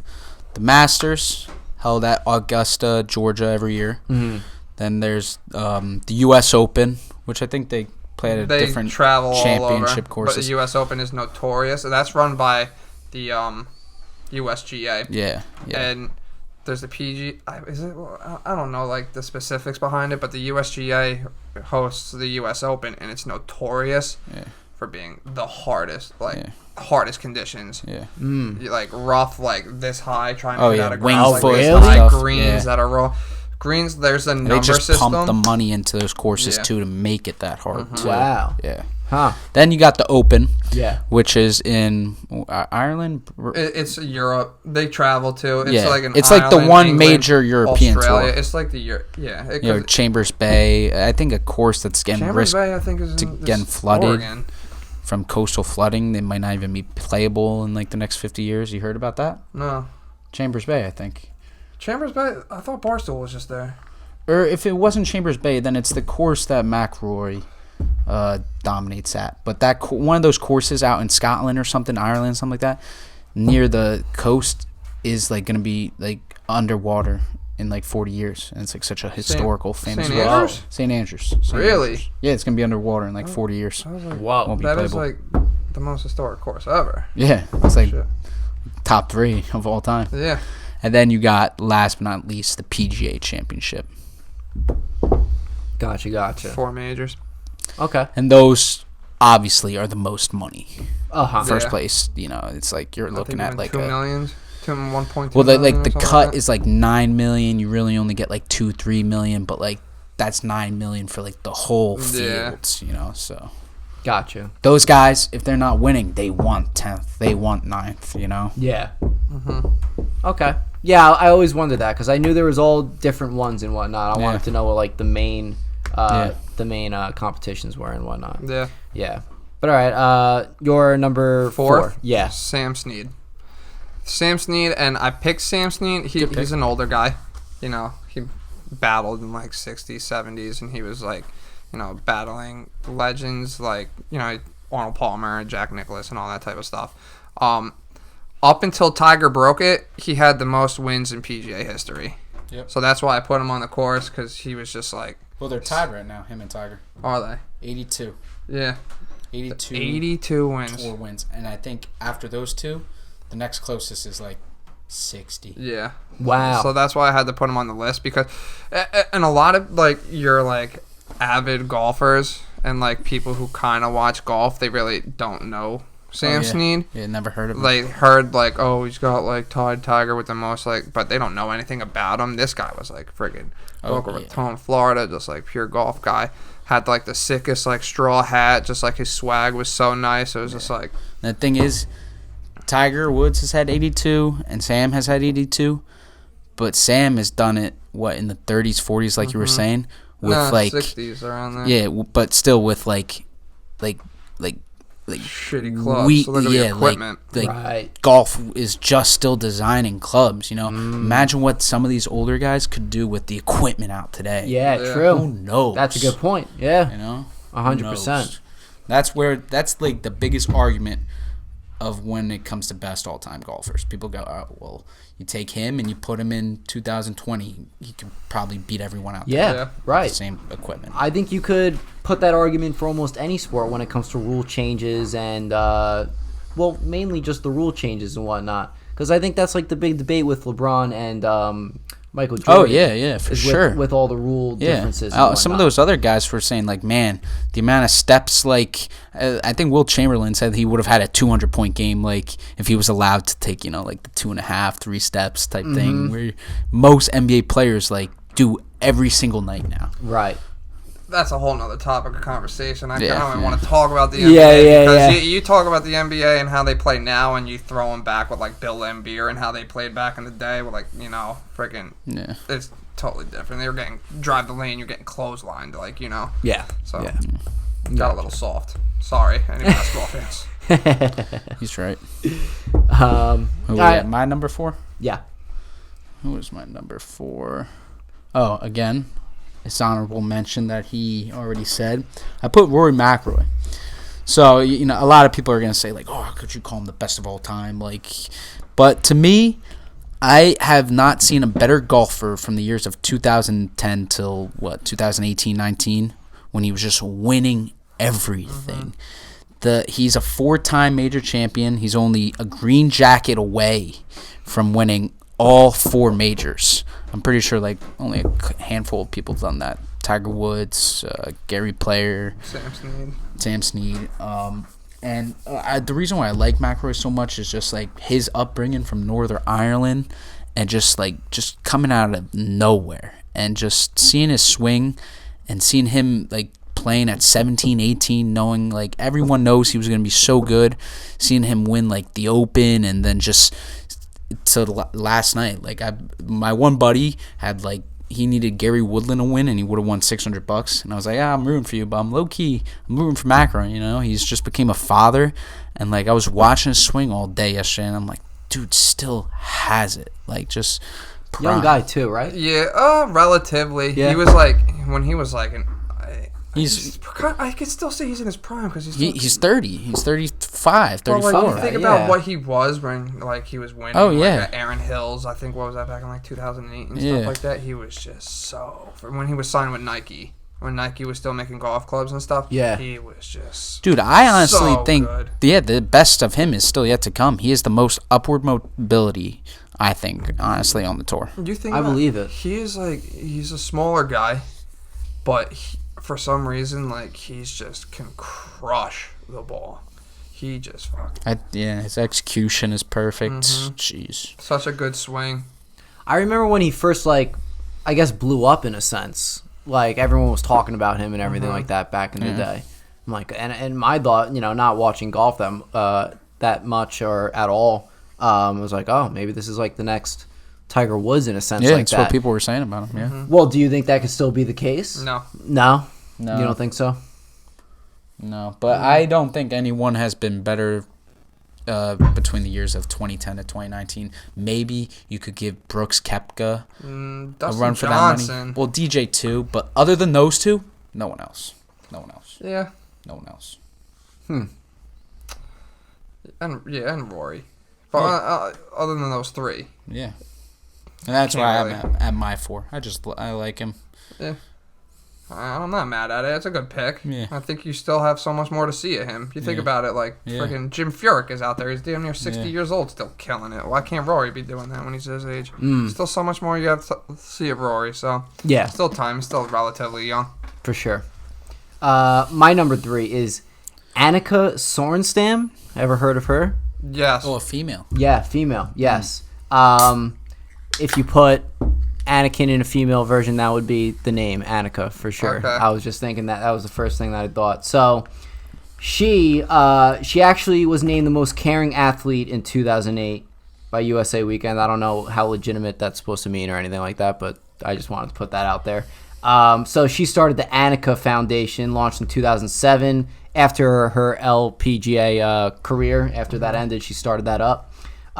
Works to provide children with opportunity to live a healthy life and provides opportunities for young women through a series of global golf events all around the world, basically setting up these golf events for young women to play. That's awesome. And do their thing. That's good. I love seeing, like, professionals that really make an effort to, like, expand the game. Oh, yeah. Because it's such a good sport, and we were talking about it earlier, how much the game is expanding. But when professionals get involved with that, and they use their platform to really, like, have the game progress. Yeah. I really appreciate that. And you have to appreciate the fact that she's, like, encouraging these young people too to actually play the sport and whatnot. Like having a professional come up to you and be like, hey, this is how you got to do it, but I know you could do it, sort of deal. Like that's one of the biggest confidence boosters in the world, and it would make you want to play. And you know what I mean? that makes the biggest difference to kids, because these kids, they look up to these people, and it's just like, if they see their favorite professional going out there and making an effort to, like, talk to them and work with them and stuff like that, that's going to change a kid's life. Yeah, for sure. Yeah, absolutely. So that's why I added her. I wanted to switch it up real quick with a female golfer. Now, when it comes to the LPGA, which I'm assuming just stands for Ladies Professional Golf Association, right? Do we know, like, or have any sort of familiarity with that association, with that league, as far as, like, and do they associate with the regular men's league at all? Do we know that? Other than sponsorships, yeah. Because they'll be sponsored, like, Nike still sponsors people for clothes, but TaylorMade, you have your big, like, golf companies, TaylorMade, Titleist, and stuff like that, that'll sponsor these women. And, they'll do, like, events where, like, they'll do, like, like charity events where I'm sure other professionals will go and stuff like that. Right. I think there actually is one tournament where the men and women play together. I think you're right, too. And I'm actually playing in a tournament this summer that is Seaview Galway, but I'm pretty sure it's like a major. It's an LPGA course. Yeah, major LPGA course. Oh wow! Okay. Like I now that you're saying it, like I kind of watched LPA on TV, but I could watch it more. And honestly, sometimes seeing Instagram videos, I don't know what it is, but for some reason, those really good females, they know how to, like, sometimes their swings look better than men. Mm-hmm. I don't know if it's just, like... You gotta watch them play. Yeah, I don't know if they're relaxed more, or their arms, or, like, sometimes their swings look way better than men. Some of them, like... I mean, you know what's another thing, too? I think they're better at clearing the hips. Yeah. I think they got Right. more flexibility in the hips for Yeah. sure. Hoodja, some of these girls hit the ball hit the ball as far as you. Oh yeah, more. Yeah. Yeah. And they're freaking precise. They're dialed in. Like, it's amazing. Right. It's Right. so freaking good. Yeah. I used to caddy, and one of these women was just like lighting up the course. So. Yeah, I caddy for a lot of old women actually, like the 60s almost. And Oh, yeah? They don't play 18 holes. You know, they can't walk 5 miles, but they'll play 9 holes, walk 2 miles, a double bag. And some of these old ladies, man, like, of course they don't hit it far, but straight Right. every Right. time. And if you can just hit golf straight On track and on all the course time, with it. consistent, then yeah, Yeah. It Absolutely. makes our job easier. We don't got to look for the ball. yeah. True. True. Or walk that way, then that way. Yeah. It's the worst when you're caddying and, like, you're standing here, the person hits, and the ball goes over there, so you have to go here. Then they hit, and the ball goes over there, and so you have to. And it's like the zigzagging's the worst. And then when you're caddying, carrying 2 bags, and they're doing that, you don't think about it's it. impossible. You're freaking walking 8 miles. Oh, You're for walking sure. 8 miles, 10. and where I used to caddy, it's like hilly. Because then So- think about it like this: you got 2 bags on the shoulders. You got the one guy who hits a ball over here. Then you got the one ball who hits one guy who hits the ball over there.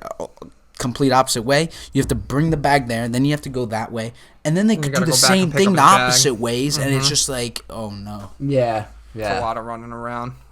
Hey. Great work. Yeah. That's what I was just about to say. Oh yeah, Yeah. That's why I like it. But like we've also been doing it for so long where we know we can almost pick and choose where we're not going to take those golfers. You know, like yeah. the loops where like sometimes he'll be like, oh, do you want this guy? I'll be like, no, like either because he's just not a good person to be around, or like, sorry, but you stink at golf. Right. Like it's gonna take a while.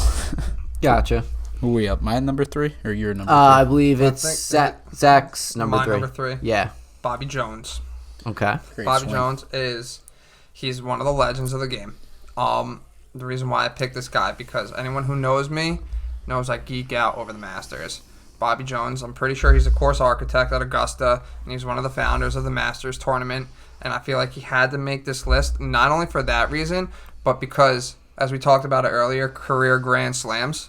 He was getting career Grand Slams back in the day. Yeah, Way back in the day, he was winning Grand Slams as an amateur.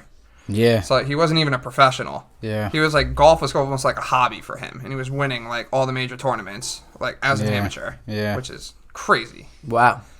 He's like, it's one of the most pure swings ever, doing it with like hickory clubs where like the club is made out of wood. The club head is like maybe like this big. Yeah. The golf is like, the ball isn't like this like hard plastic we have now. It's like round up twine like how a baseball used to be. Right. And just freaking, Yeah. it was No, for lights sure. out. He's definitely a dude I need to do way more history on. Yeah. Because I remember like doing research about all this like 2-3 years ago, and I just kept seeing his name. I was like, what? Like, he won all this stuff? Yeah. Huh. Wow. There's a movie on him. I forgot the name of it. Actually, he's been in 2 movies. There's one, The Legend of Bagger Vance. Love that movie. It's not like he's not a main character, but he's in it. Then there's a movie like a Bobby Jones movie, where But both of them are golf movies, though, right? yeah. Okay, yeah. I was wondering that too when I was making this list, because the only one I could think of is like Happy Gilmore, right? Yeah, Yeah. classic. But like I couldn't really think of any other like golf movies that were out there. So So now there's- you just introduced me to The two Legend of other Bagger ones. Vance. There's Yeah. the one Bobby Jones one. There's one with Shia LaBeouf called The Greatest Game Ever Played, and I fucking love that movie. I What's love the one Shia, where, so I would what's check the that one? Is that the one where the guy is playing and he tries to hit over the water and he keeps dropping his ball, No, that's Tin Cup. Tin Cup. That's Tin That's Cup a with I classic. think Robert Redford. Yeah, Tin Cup. He's a great That's actor, a And classic. Cheech from Cheech and Chong. Yeah? He's Caddy. It's a good movie. It's, Yeah. It's like a cool, funny like movie, but Cool. no, I like that I movie. think those are all older. There's one other than the Tiger Woods documentary that people have probably seen on HBO Max. There is one current golf movie on Netflix that it's all kids. The starring cast is kids and their parents are like the caddies. Yeah. And these kids are like 9, 10, 12s, just like doing these like crazy first beginner amateur tournament type things. And it's called The Short Game. Oh, I've heard of this. Yeah, I've so heard of this. Yeah. it's kind of cool. It's not really like a movie. It's almost like a TV show movie where it's like an hour and a half. You see the kids like fly to their tournaments and then like with their routines. But I watched that, and I have never learned so much about golf just through watching kids play, like 10-year-olds. I was like, what? These kids are nasty. That's awesome. Pure. Can we go back to that Tiger Woods documentary? Yeah. I was so disappointed at what they did with that. Oh, it came out already. I liked it.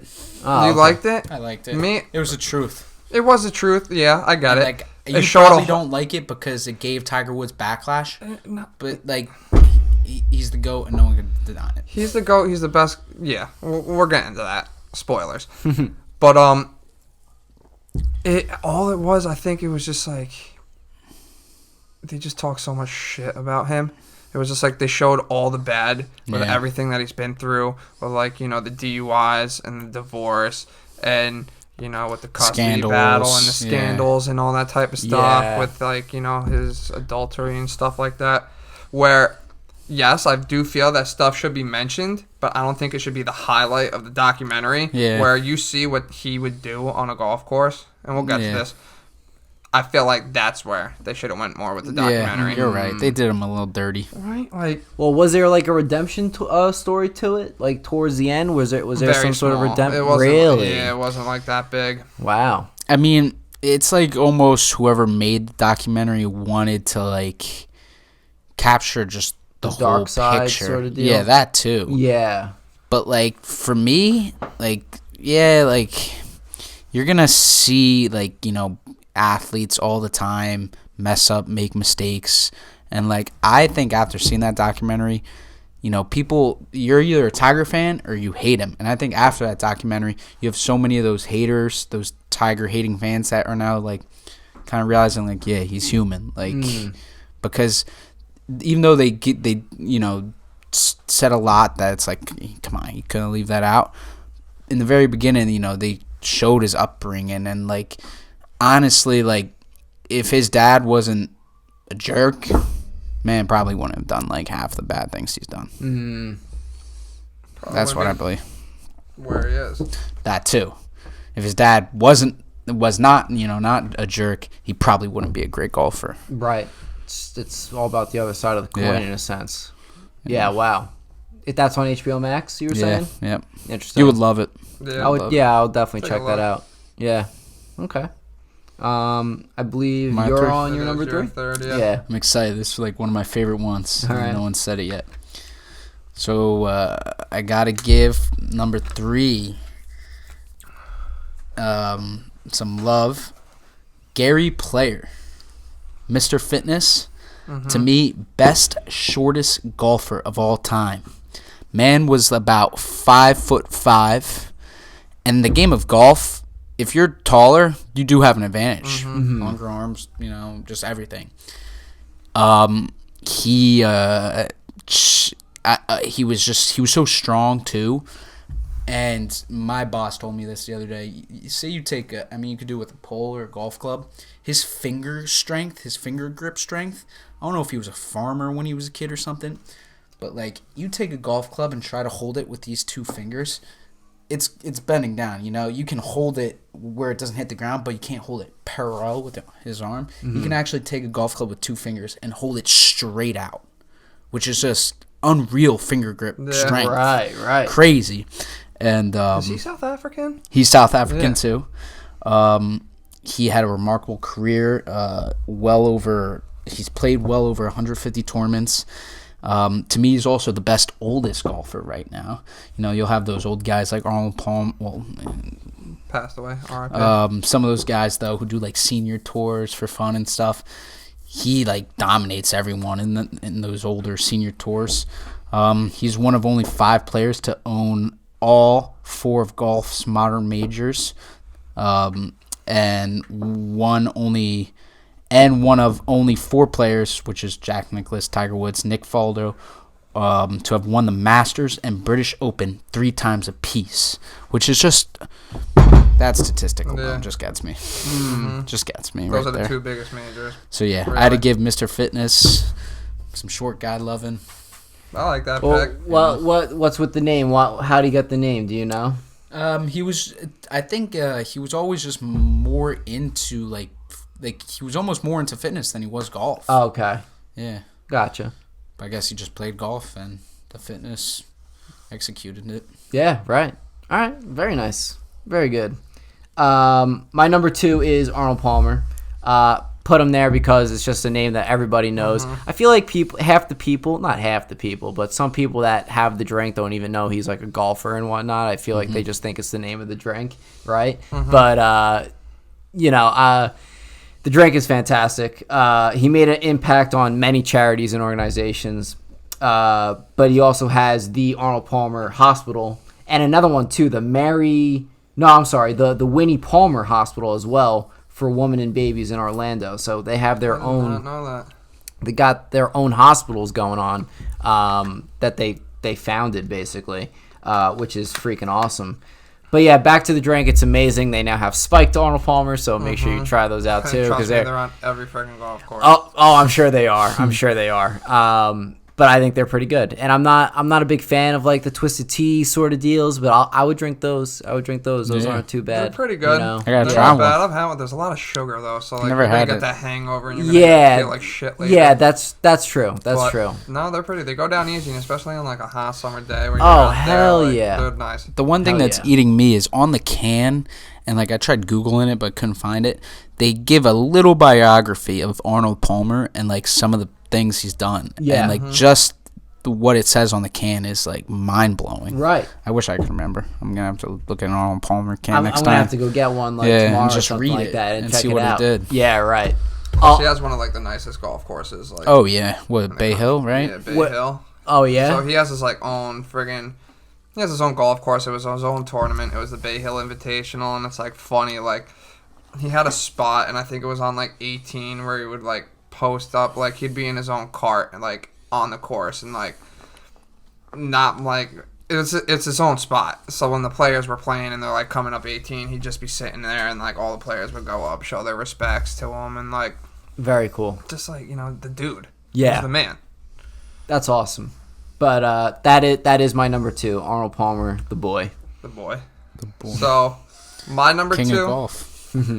My number 2, and this is just like a freaking Jordan LeBron debate in golf. Okay. Everyone has this debate. Hoodja it's already so knows many where I'm flip-flops. going with it. So my number 2, Our number 2 and 1 are probably exactly the same. is the Golden Bear, Jack Nicklaus. Me too. Okay. Jack Nicklaus, he was a stud.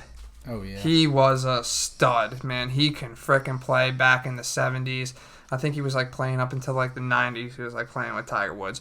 He Grand Slam, won the Masters tournament, and Yeah, multiple times he I got won the all stats. these. I got the quick. He's stats got the. right here. He'll give you the stats. Winner of 73 PGA Tour events, so right behind Sam Snead and Tiger, including a record 18 major championships. Ridiculous. Which is more than Tiger, actually, by Yeah. 1 or 2.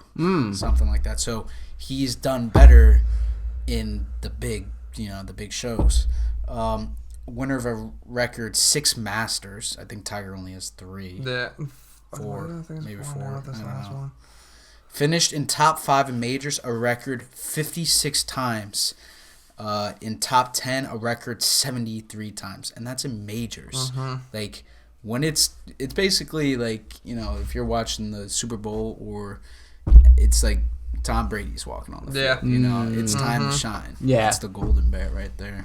Okay. He was still, even now, he's the best putter to ever putt. Dude, he was ice cold on the greens, man. This guy was draining like 50 for frickin'. He had like no nerves. There was no nerves when he was on the frickin' green. He was just rolling them so pure. Yeah. Especially at Augusta, where you're putting on glass, basically. Yeah. So He's won at least 2 PGA Tour events in 17 consecutive seasons. So the man won every year. He won a PGA Tour event. Some of these guys barely sniff 1 PGA win in their life. Right. So it's crazy. Huh? he does a lot for charity too, I think. Oh, Does a lot for the I'm kids. tired of him and his it. wife. I'm sure he does. There are a lot of players. Yeah. There were a lot when I was looking up. There are a lot of players that do a lot of charity work. and all in different fields of things too. Like it's all over the place, which is awesome. Yeah. This last statistic just blows my mind. So, average par on a golf course is 72. Mm-hmm. Basically, if me and Zach go out there and shoot 72s, that's like perfect freaking golf. Right. His scoring average in oh wait, no, I'm so sorry. That is Tiger Woods. Okay. Stat. That's a stat for Tiger Woods. It's just remarkable. So we know who your number one is, Hoodja. Yeah. But that was the same person was your number two. Yeah. Okay. All right. So I'll just go to my number one. But I hate putting Tiger Woods as my number one. I don't like it. You know. Why? Because it's so expected. No, you just want it to be more of like an argument. You know, you want it to be like tighter. Yeah, 100%. And that's almost like Tom Brady now and like Peyton Manning. Like now, no one can argue that Tom Brady's the best quarterback of all time. Right. You know. Right. Yeah. All right, my number one. We all had the same number one here. Yeah. So Tiger Woods. So I'll show the charitable side of things here. Put together quite a charitable resume. But the main things is the Tiger Woods Foundation, founded in 1996. Woods has helped provide millions of students hoping to go to college who otherwise wouldn't have the means to do so. So I think that's awesome. Just putting it out there. And also I put him as my number one like almost right away. It's just because he's the most well-known golfer that's out there, like in the world. In the world, you know, people are gonna know this name. I feel like hundreds of years after he's gone, like literally. You know? His name. His name. People who know nothing about golf know who Tiger Woods is. Exactly. He's just made that much of an impact on him. Like I said, he's great for the sport.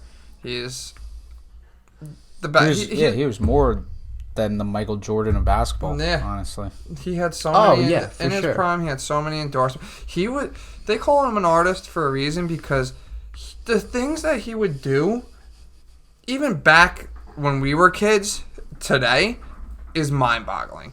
It's like he's like 260 yards out. He's got to freaking shape it around a tree. He's going to shape it around that tree, and he's going to drop it 4 feet from the freaking pin, which is unreal.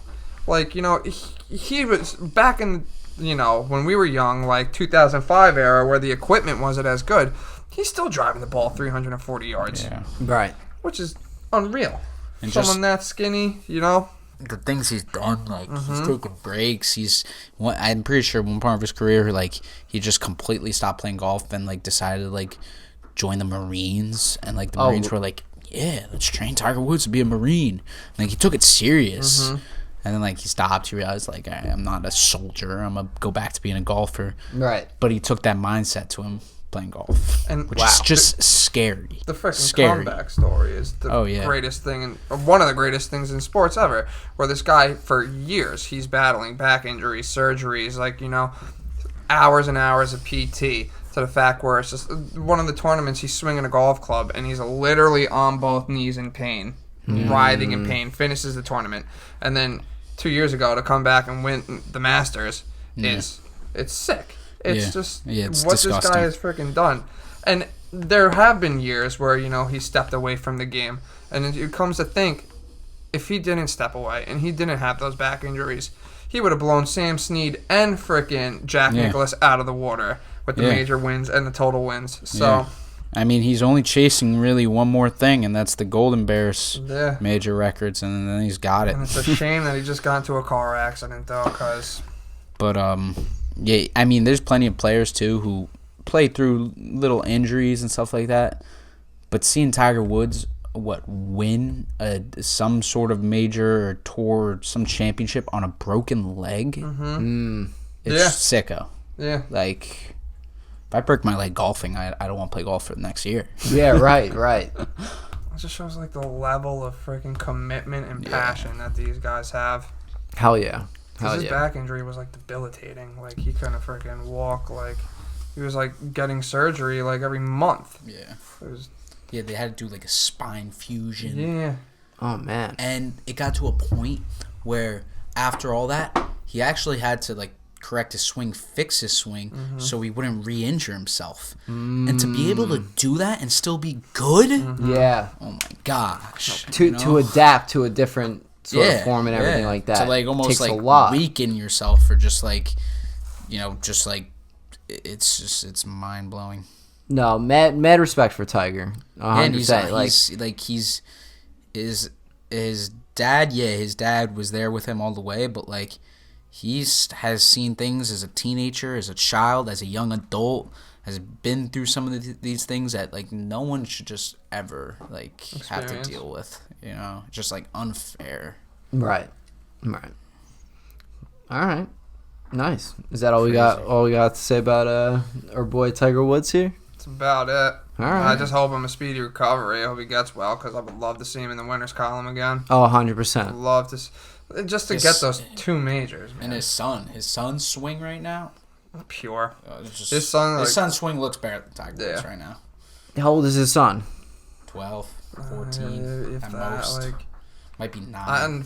No way. I think he might be like younger than 10. Yeah, he's like they did a tournament. Yeah, they do father-son They did a father-son tournament, and he had a birdie. He had like a helpful. He had an eagle. Oh yeah. That was the whole. I think he hit the tee shot. Yeah. Tiger put it on the green and then like eagled it or some shit with a nice long putt. Yeah, Tiger Woods' son is good, and Tiger Woods also he made a new golf course. It's like called Paynes Valley. It's somewhere out like central United States, and it's beautiful. This course. That's the thing I love about golf because, the competing, the hitting the ball, going out there with your friends, it's fun. Yeah. Me, I'm a huge nature guy. Right. I love nature. Oh, yeah. I love just like being outside, being outdoors, going on walks and stuff. And a golf course can be artwork. Oh, yeah. There's this place, you've been there, Berkshire Valley. Yeah. It's one of the most beautiful. It's stunning because you got the rolling hills, you got the water, you got like the grass that's like cut nice and short, and it's really pretty. And his course it's stunning. You got waterfalls and backdrops, like there's a green with a waterfall behind it, surrounded by like a lake. The green's in the middle of the lake. It's just like extraordinary. It's a gentleman's game. The last year or two, like only me and my one boy played it, and I've gotten all my boys to play it now, and all addicted. They're just all addicted. I feel like that's just how it is with that sport anyway. And you're next. Yeah. I want to be next. Yeah, I've been meaning because a lot of my friends do play golf. Yeah. They do go on the golf course.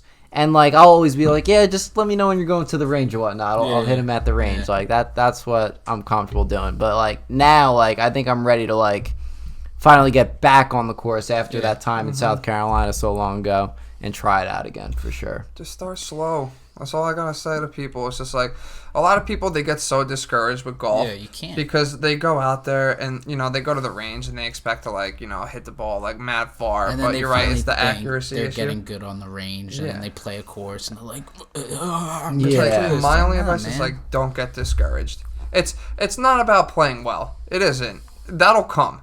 It's more about going out there and just enjoying what you're doing. Yeah. You're out there. You're not like working. You're out there with your friends. If it's a nice day, you're in beautiful weather on a beautiful course, doing whatever you want to do. Like, just be respectful to the course and the people around you, and that's it. Of course. Just have a good time. It's and really it only great takes sport. like you could play horrible 5 holes, and then you could hit one shot where it's just perfect, and you look at it and it looks so perfect. That one shot keeps you coming back. Hell yeah. You could be on the green in 7 putting for like a terrible triple bogey, and then you could just one putt a 50-footer, and it's like the most hype thing in the world. Thing ever. Hell yeah. So like, good. And like that's like I can play with bad golfers because like they're funny and like they're still learning, but they'll have those moments where you see them get hyped and it's like, yeah, that was a great triple bogey save. Love hyping people up on the golf course. It's the best. Your boy who's the worst, like, is so bad,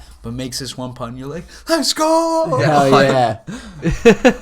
Then you start doing matches where, like, say you're playing Zach has to give you, like, 15 stroke shots to, like, kind of even the playing field. Yeah. So then, like, you're getting extra shots and it comes down on the wire. So that's when the betting starts to come in. Yeah, anyone who's good or bad could play with together. Like, it's just anyone can play together. Yeah, you gotta learn the etiquette. That's the only thing. That's the only. Easy. I would say, yeah. It's so because like if you're not a freaking stunad, yeah, like You just find those Stu Nods that are out there that just don't like. And you feel the vibe too. You know, some days like I'll get partnered up, but it'll be like two older guys who I know are cool. Like, you know, they live it up a little bit, and like you can talk to them a certain way. But then you get say two older like grandparents or something like that. It's like you gotta just like chat with them. Yeah. You know, not really be like respectful. Yeah. Be patient. Yeah. Patience is big. It's definitely a vibe, you know. You just gotta feel it out. Yeah. Let me ask. Did you both get into golf? How did you get into golf? Was it from watching the professionals or was it from caddying? Or not either of those? Well, mine was from, I would say, my first job was just at a golf course when I was 15. Mm-hmm. Then I realized how much money you can make on a golf course. Like, just all the money's on, like, at golf. I'm like, man, people throw all this money just to hit a ball in a hole. Like, it blows my mind. And now you see me out here, like, just, and caddying, like, that was cool. Then, like, kind of seeing, like, these average folk just play golf and then doing cool stuff. You know, you look at it and you're like, man, I could do that better. Like, I think I could do that. I could do that. Right. Then, like, after caddying, I go, I'm going to watch some professional golf. And I think when I got hooked, like, I watched some tournaments before, but when I really got hooked, you could watch it on YouTube, the last 3 holes. I think the 2015 Players Championship, when my boy Ricky Fowler won it all. And it was just electrifying. That shot on 17. Electrifying this 17. Tournament. Yeah. Electrifying. All right. Cool. What about you, man? Golf? Yeah. I'm going to golf. It's a little touching. I always wanted to golf my whole life. And then there was a time my friends were golfing. My dad was golfing, but I wasn't really talking to my dad at the time. And something happened. I was going to say, you golf with your dad all the time. All the time. No one in my family golfs. No one. But the only person that in my family is my grandfather. We were on vacation, and me and my dad, we didn't talk for like a year and a half, 2 years. He ended up dislocating his shoulder, body surfing. Jeez. And I was mad funny because this fucking story is the best. I haven't talked to my dad in a while, and I go to my dad. First thing I've said to him, "You want to go body surfing?" He's like, "All right." So we go out there. It's like the first wave we go, we both catch it. It thrashes both of us. He's like, pops out like arm like dislocated. God. I know his first thought is, that motherfucking asshole. I should have never said yes to body surfing. Yeah. But so. That we kind of rekindled our friendship through golf because he respected that I helped him through that. Yeah. It was just we'll start golfing. So I started golfing with my dad and his buddies, and that's how I really got into golf. Of course, with my friends and stuff like that. Yeah. But most of my golf. I don't think anyone beats golfing with your father. Dude, my dad wants to play and he used to, but he got an injury and he's always just saying yeah, I need to play with you. Yeah. You know. But yeah, so me and my dad, I know we golf all that freaking time now, and it pisses him off that I'm better than him because, he was golfing before me. You're and younger, stronger. Yeah, I go out there and I light up the course, and I let him hear it, too. Right. I'm just like, what's up, Dad? What's up? Beat you by 10 strokes today. Whenever I play with Zach, I play terrible. But I played with 2 other kids today who were probably the same golfer, maybe even better than him, played great. And I've actually played with Tony, Tony recently. His first time breaking 80 was with me, and he was using my old putter. He shot a 78. And it felt like I was a part of it. Hell yeah.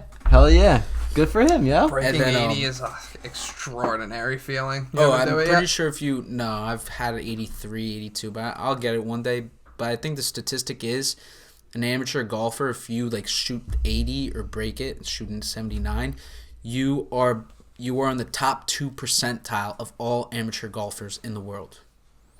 Wow. Yeah. Okay. Yeah. Which is kind of cool. That is a cool statistic. Yeah. I'm pretty sure if you break 90, which I've done, Zach's done plenty of times, you're in the top 40, 30 percentile of amateur golfers of all time. Wow. Yeah. So it's anyone's game. Bobby really, Jones was out there winning friggin', Grand Slams as an amateur golfer, multiple of them.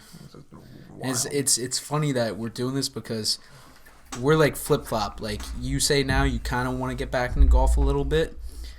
One thing you do all the time, and like I did it once when I was younger, and I thought I was like decent at it my first time, is snowboarding. Like I want to hit the slopes. I want to ski and snowboard.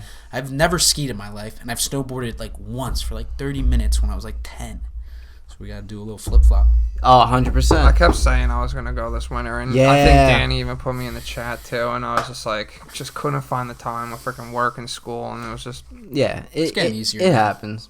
But you both got to get me on the course, and I got to get you both on the mountain. Yeah. What do you do more, ski or snowboard? Oh, snowboard. Yeah. Dude, I feel like I could... Big time. You know, I loved it my first time. I thought I was all right, even though I probably went down like a 6-foot half pipe. I just thought it was sick. Hell yeah. No, it's a sick feeling. I'm an adrenaline junkie. Going skydiving and all that type of shit. I fucking love it. So like snowboarding is just one of those things. I love speeding down that mountain, and it's crazy. It's crazy. It's a good time though. Obviously, you got to be careful, wear your helmet and everything like that, but you're usually good for the most part. Yeah. You're falling in the snow. Yeah. Exactly. Yeah. What do you usually do? We got the ski or activity. I'm a snowboard? skier. I picked up skiing because I used to play hockey. And skiing kind of just like came natural to me. Yeah. Yeah. All right. So yeah, that sounds like the plan though. No. You guys got to be on the course, and then this winter we'll hit the slopes. Snowboard while playing golf. Yeah, right. Jesus. Imagine. Have you guys ever played disc golf before or no? My one buddy does, who's also like a really good golfer. Yeah. He actually stopped playing golf in high school, which I thought was the biggest mistake of his life because he was pretty good, and started playing frisbee. And he ended up playing frisbee in college, but it's like no one's gonna watch professional. Like, hey, listen, frisbee. I watch those clips on YouTube, and some of them are freaking sick. Yeah. I don't know, man. Sometimes I get hype. I saw the one where the guy launches it like 500 yards, but like the way he throws it, he like jumps and just falls right on his knee, and I'm like, that's an ACL, MCL, PCL, LCL all in one. Like, I'm never doing this. I would try it. I would try it too. I stink at throwing a frisbee. You stink at throwing a frisbee? I stink at throwing a frisbee. Can Jam. Back in the day. West End, baby. Terrible Oh, God. Yeah. I remember when you guys would play at North Ave, and I'd be like, I can't play Can Jam. I suck. No, see, Can Jam in North Ave was nothing compared to Can Jam at West End. We were out at like 3:30 in the morning. Oh, so yeah. We'd We'd be playing the all neighbors the were time. like screaming at us. Like, oh, my God. Yeah. No, that was a good time. It was fun. Hell yeah. A lot of good times. Absolutely. But at my high school gym class, that was one of the games I was offered to play. There was like a disc golf course throughout like the fields and everything like that. Way. Yeah, it was really cool, and I tried it once, and I thought it was okay. Like I was always like decent at throwing the frisbee in general, but like it's like the same thing. Like you could throw it nice, like you could hit a ball nice, but it's all about the direction and everything to it. So I just wanted to bring that up too, see if you guys ever played that at all. That'd be interesting. You know what I see? I see this course. Remember, I think the first time I ever played with you, we played a course Flanders. This was like way... Oh, yeah, This was like a couple years ago. It was just 4 years ago. I think it was just me, you, and I think maybe my friend, my boy Dan. Yeah, and it was like the one time before we played the course in Orange, right? Yeah. Yeah, I remember. But they do like soccer golf. Where it's just like you have a soccer ball, and it's just like you're on the course, and instead of like hitting the ball or throwing a frisbee, you're kicking the soccer ball. So soccer. Yeah, but like it's golf. So you got like a nice big hole. Okay. I see the golf related into it now. The goal is the golf hole. Shut up. That's cool though. I guess you could kind of play golf in all sorts of ways. I guess. Yeah, in all forms. I guess. Yeah, in a sense you can. Right. Yeah. Right. Yeah. You literally have a gigantic tee for the baseball. You know what I'm saying? Yeah. Exactly. And see, to me personally, like, if I'm with people, like, it's never cool to make fun of someone golfing because it's like, you want that person to get better. It's like age wisdom thing. Oh, of course. Well, if I'm with my my coworker buddies, and like you're just like watching slow golf, and you kind of like you're just watching this one guy, and he's bad like before he even hits a bad shot. Today, like I was like, this guy had this horrible, just like downhill, thick rough. I'm like, he's in it 10 yards. like 10 yards. Hits it less, hits it like 5 yards. And it's just like, I don't know, it's weird seeing and predicting like the types of shots everyone's going to have. So just by like their form in a sense. Dog water. Yeah, dog water. Yeah. Someone who like, even someone like him, who's a caddy, and me, like I'm a caddy, like it's like you can almost tell what's going to happen. If you see someone in thick rough and they're like trying to hit a 3-wood out of it, it's just like, 2 what yards. are you doing? Yeah. It's like you're not even going to hit the ball. And that, like, sitting there, and it's just like, all right. Yeah. Like, you know, but we're like trained to the point where it's like we know how to not do that. We know how to not do it, but what I was going to say is like we can see a ball get hit off the club, and most people, they look, they're like, oh, where's the ball going to go? I can see the ball get hit off the club and not look up, and I'll be like, it's going right. It's going. Yeah. Like just from the swing path. And the main problem like beginners have is they don't play smart. In one of my tournaments, I just played smart golf. You know why? It was raining, and we had to play in the rain. It was raining, cold, and windy. And I was like, all right, like, ball's not going far today. Like, let me just, like, make sure I'm making contact in this, because when it's wet, it gets so much harder. Balls just, they don't roll out. They just die, all that stuff. And I shot a 40 at Galloping Hill in the rain. And the first hole, my drive pulled it left, was in the rough by the car path. I was 160 yards out. Usually in the summer, that's an 8-iron. You know, that in the heat, the ball's going to go farther, just like baseball, all that type of stuff. I was like, all right, it's raining, it's uphill, in the wind. I got to hit like a 6, which is like normally in the summer, that's close to like 180. You know, that's a good extra 20 yards, 30 yards I'm hitting. And I just said, all right, let me club up 2 clubs, played it smart, and got the eagle. And then I went par bogey, par bogey, par bogey, triple 9. So my whole front 9 was just perfect, smart golf. So you got to play course management. Those are, like, a lot of the kids, they want to. A lot of the new people now. And listen, I get it. You're just starting off. I was the same way. I want to go out. I want to crush the freaking ball. Right. Yeah. And you want to be the best of all which time. is fine, you know, when you're first starting off. But if when you time to get serious and you want to start playing well, it's that course management. Yeah. Where it's like, don't hit that 3-wood out of the rough. You know, end up a little short, chip on, because you know, it's just and it's picking funny, your shots. My one buddy who just started playing last year, terrible, and like he was a hockey player, you know. So we were like, dude, you're gonna have potential. He moved out, got a job in Texas, and he's gotten like he can afford lessons. You know, golf's expensive. Yeah, right. He's gotten like 9 hours of like instruction. We just saw him recently, and the kid has a swing now. But he now has the typical amateur problem where he's starting to overcorrect everything, all that. And, like, the only reason why I call myself even, like, decent at golf is just from being around the game for so long and knowing. Oh, of course. Management, like he was saying, course management, all that stuff. Yeah. And the wisdom, that's it. My swing is so forced. I'm short, you know. I do not have a nice swing at all. But, like, I know what to do and know how to play. That's all it comes down to. Right. It's all about like hitting your shots too. So you get into trouble. Let's say you slice a ball, you're in the woods on the right. You know, a lot of people will think, "Oh, how far am I to the green? I can hit my pitching wedge through the trees." It's like, no. It's like you want to keep it low, and that's where it's like this takes a lot more skill and like a lot of practice. Yeah. But it's like knowing, all right, I got to play a low shot. This is the course management that I'm talking about. I got to play a low shot. I want to roll it up. I want to put it right there. I want to put it next to the trap so I have a shot, you know, 20-yard chip shot, and then I can just like 1 or 2 putt it. Walk away with a bogey. Yeah. You know, it's limiting the damage. What it is, golf is like, you find yourself in trouble, don't try to make up for it. Don't be like, okay, I'm in trouble, but like, I see a window, I'm going to put it through the window.